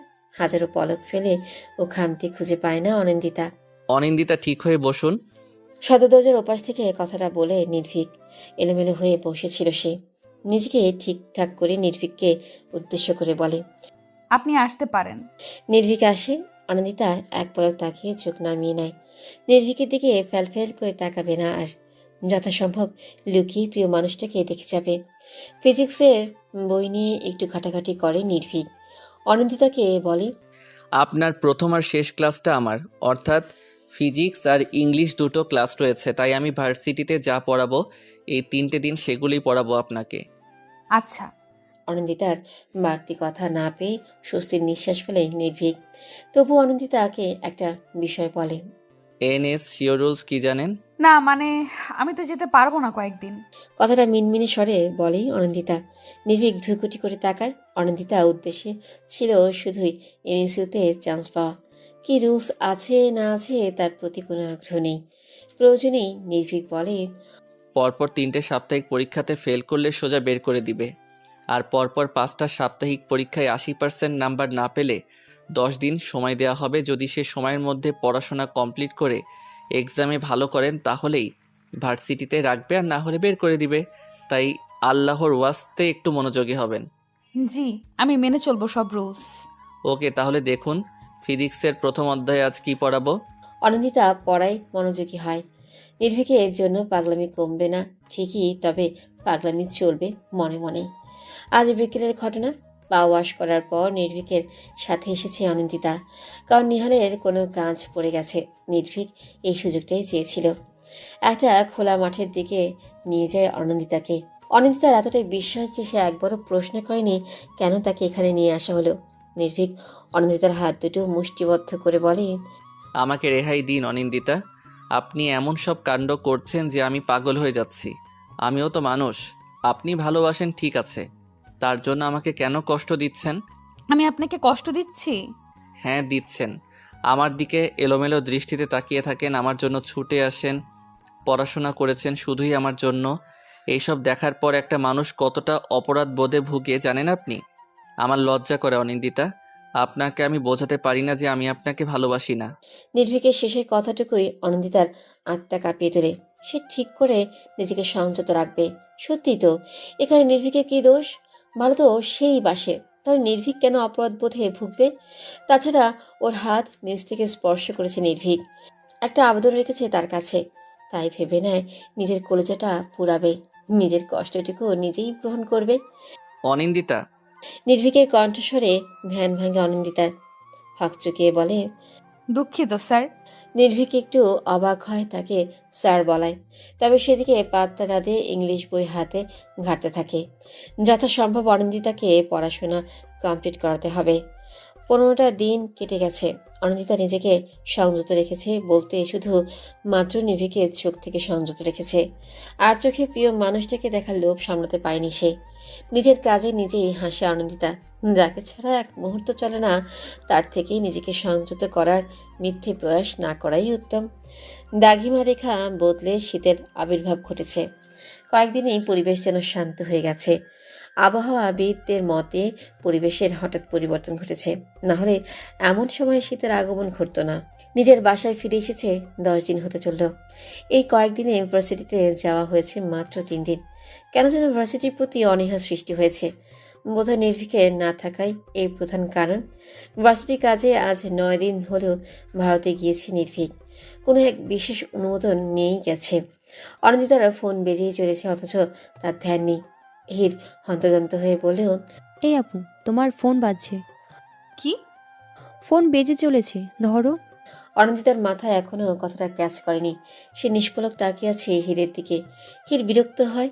পৃথিবীর সাথে কথা বলছিল সে, সেটার সাথে রসায়ন জমেছে তার। মামাবাড়ির 10 দিন ছিল স্বপ্নের মতো। পৃথিবীর সাথে খুনসুটি ভালোবাসাতে পরিণত হয়েছে। একগুচ্ছ কদম হাতে প্রপোজ করেছে তাকে। নিজের ভাবনাকে দমিয়ে ফোন তুলে নেয় হির। রিসিভ করেই বলে, কে বলছেন? আপু গভীর ধ্যানে মগ্ন রয়েছে, ফোনের দিকে ধ্যান নেই তার। কথাটা শুনে দুভ্রু সংকুচিত হয় আসিমের। হিরের বাজখাই গলাতে এক প্রকার চমকে ওঠে। কান থেকে নামিয়ে দেখে নাম্বার সঠিক কিনা। হ্যাঁ, নাম্বার তো ঠিকই আছে। নিজেকে সামনে নিয়ে আসিম বলে, অনিকে দেওয়া যাবে? হির তার বাজখাই গলায় অনন্দিতাকে আপু বলে ডেকে নেয়। এবার সে কণ্ঠে কর্ণপাত হয় মেয়েটার। ফাঁকা ঢোক গিলে বিরক্তি প্রকাশ করে বলে, কি হয়েছে? তোমার ফোন। কে করেছে? জানি না। অনন্দিতা কথা বাড়ায় না, ফোন হাতে তুলে নেয়। নাম্বারটা অচেনা দেখে একটু অবাক হয়। ফোন কানে তুলে সালাম দিয়ে বলি, কে বলছেন? অনি, আমি আসিম বলছি। ভার্সিটিতে আসো না কেন তুমি? একটু অসুস্থ বোধ করছি আসিম। অজুহাত না দিলে আসিম অনেক প্রশ্ন করবে, তাই এটাই বেস্ট বলে মনে হয় অনন্দিতার। তাছাড়া সত্যিই সে অসুস্থ। সারা বছরই ঠান্ডা জল লেগেই থাকে। আসিম সামান্য চিন্তিত স্বরে বলে, দ্রুত মেডিসিন নাও কেমন? আমি ফোন করে খবর নেব তোমার। আচ্ছা। কথাটা বলেই ফোন রেখে দেয় অনন্দিতা। আসিম সেটা বন্ধুর থেকেও বেশি কিছু। অনন্দিতা উপলব্ধি করে আসিম তার প্রতি একটু ঝুঁকে পড়েছে। অবশ্য সেদিকে পাত্তা দেয় না সে, কারণ সে নিজেও আরেক জনের প্রতি ঝুঁকে আছে। কালের বিবর্তনে সে বুঝে গেছে মানুষ যাকে চায় তাকে পায় না। মিথ্যে সান্ত্বনাগুলোই সময় কাটাতে সাহায্য করে। অনন্দিতা তার স্বপ্নের রাজ্যে কি নির্ভীকের বুকে মাথা রাখে। নির্ভীকের দিকে ভালোবাসার দৃষ্টিতে তাকিয়ে থাকে। কোনো এক তীরের আঘাতেই হৃদয়ের ফাঁক ফোকর করে ঢুকে পড়েছিল নির্ভীক নামক বসন্ত, যা থেকে পরিত্রাণ মানে মৃত্যু। হয়তো শরীরের মৃত্যু ঘটবে না, তবে আত্মার মৃত্যু ঘটবে নিশ্চিত। সকাল 8টা কি 8:30, বাড়িতে অনাকাঙ্ক্ষিত অতিথির আগমনে প্রচণ্ড অবাক হয়েছে শাহানা। মেইন ডোর খুলে হাঁ হয়ে তাকিয়েছেন সামনে থাকা 20-21 বছর বয়সী ছেলেটার দিকে। ফর্সা রঙে লম্বা করে ছেলেটাকে রাজপুত্র বলে ভুল হবে। এমন সুন্দর ছেলেটাকে এতক্ষণ ধরে দাঁড় করিয়ে রেখেছেন যে সেদিকে খেয়ালই নেই। হঠাৎই ভেসে আসে সুন্দর ছেলেটার কণ্ঠস্বর। Hello aunty. সচকিত হয় শাহানা। ছেলেটার দিকে তাকিয়ে যেন লজ্জা পায়। কোনো প্রশ্ন না করেই বলেন, ভেতরে আসো। জি। ছেলেটা ভেতরে আসে। শাহানার বোধগম্য হওয়া ছেলেটাকে প্রয়োজনে এখনো প্রশ্ন করেননি উনি, তাই বলেন, তোমাকে তো চিনতে পারলাম না। আমি আসিম, আসিম মাহতাব, অনির বন্ধু বলতে পারেন। যদিও এখন আমি এক ব্যাচের সিনিয়র। ও আচ্ছা আচ্ছা, বসো তুমি, আমি অনিকে ডেকে পাঠাই। ইটস ওকে আন্টি, আমাকে অনিন্দিতার রুম দেখিয়ে দিন, আমি গিয়ে দেখা করে আসি। শান একটু অবাক হন। এতটা নিঃসংকোচে কথা বলা তিনি আশা করেননি। অধরকোণে হাসি ফুটিয়ে বলেন, ডান দিকের করিডোরের শেষ রুমটাই অনিন্দিতার। হেসে কৃতজ্ঞতা প্রকাশ করে আসিম। শাহানা নাস্তা বানাতে কিচেনের দিকে আগান। অনন্দিতার রুমে এসেও কিছু কি দেয় আসিম, তবে অনন্দিতা দেখা পাওয়া যায় না। ফট করেই ঢুকে পড়ে ছেলেটা। যদিও মেয়েদের রুমে ঢোকার আগে পারমিশনের প্রয়োজন হয়, তবে সে পারমিশন নেয় না। একটু চঞ্চল প্রকৃতির ছেলেটা সোজা বারান্দা চলে যায়। ব্যালকনির টেবিলে মাথা রেখে ঘুমিয়ে আছে অনিন্দিতা। নাকের সাইডে তেল জমেছে। রাতে নিশ্চয়ই এখানে ঘুমিয়েছে। একটু করে ডাকে আসিম, তবে অনন্দিতার ঘুম ছাপিয়ে সে ডাক কানে পৌঁছায় না। আসিম চোখ কুচকে নিয়ে অনন্দিতার বাহু ধরে বলে, এই অনি, ওঠো তো। কথাটা জোরে বলায় হুড়মুড়িয়ে উঠে যায় অনন্দিতা। মেয়েটা প্রচণ্ড অবাকি হয়ে বলে, তুমি? তো আসতে পারি না? হাই তুলে অনন্দিতা। আসিমের গায়ে জোরে ধাক্কা দেয়। প্রচণ্ড অবাক হয় আসিম। খলবলিয়ে হাসে অনন্দিতা। হাই তুলে বলে, আমার ঘুম ভাঙানোর শাস্তি। আর আমি যে তোমার চিন্তায় ঘুমাতে পারলাম না তার কি হবে? এটাও তোমার শাস্তি। মুখ গোমরা করে নেয় আসিম। অনন্দিতা দম ফেলে আকাশের দিকে তাকায়। এত সকালে এসেছে আসিম। কি ভাবছো তুমি? ভাবছি তুমি ছেলেটা খুব ভালো, তবে আমার প্রতি ঝুঁকে যাচ্ছ। আসিম হাসে। অনন্দিতার একগুচ্ছ চুল হাতে পেঁচিয়ে বলেন, আমি তোমাকে বন্ধুর মতোই ভালোবাসি অনিন্দিতা, তাই তোমাকে অন্য নজরে দেখার সাহস হলেও আগানোর সাহস হয়ে ওঠেনি। তবে সত্যি বলতে বন্ধুর থেকেও বেশি ভালোবাসি। কৃতজ্ঞতার চোখে তাকায় অনন্দিতা। আসিমের বাহু টেনে বলে, আন্টি কিচেনে গেছেন, সো তোমার যেতে হবে না। আজ তুমি আমার সাথে ভার্সিটিতে যাচ্ছ। ভালো লাগছে না আমার। আপনার পড়াশোনার দায়িত্বটা আমি নিয়েছি অনিন্দিতা। কথাটা শুনে ধুক করে ওঠে অনন্দিতার বুক। নির্ভীকের কথা যেন মাথায় আষ্টে পৃষ্ঠে জড়িয়ে ধরে। একটি করে দম ফেলে উঠে যায়। অসীম বলে, পালিয়ে যাচ্ছ অনি? নিজের কষ্ট লুকিয়ে মরে যেতে চাও? অনন্দিতার কি যেন হয়, জুকরে কেঁদে ওঠে মেয়েটা।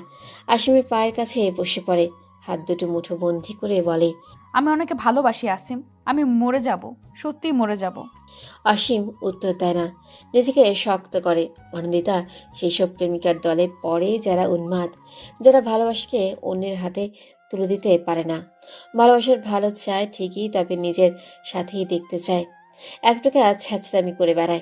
অনন্দিতার জন্য মায়া হয় অসীমের। প্রথম থেকে এই মেয়েটার প্রতি ঝোঁক ছিল তার। আইসক্রিম পার্লারে নির্ভীককে লুপ্ত দৃষ্টিতে দেখছিল অনন্দিতা।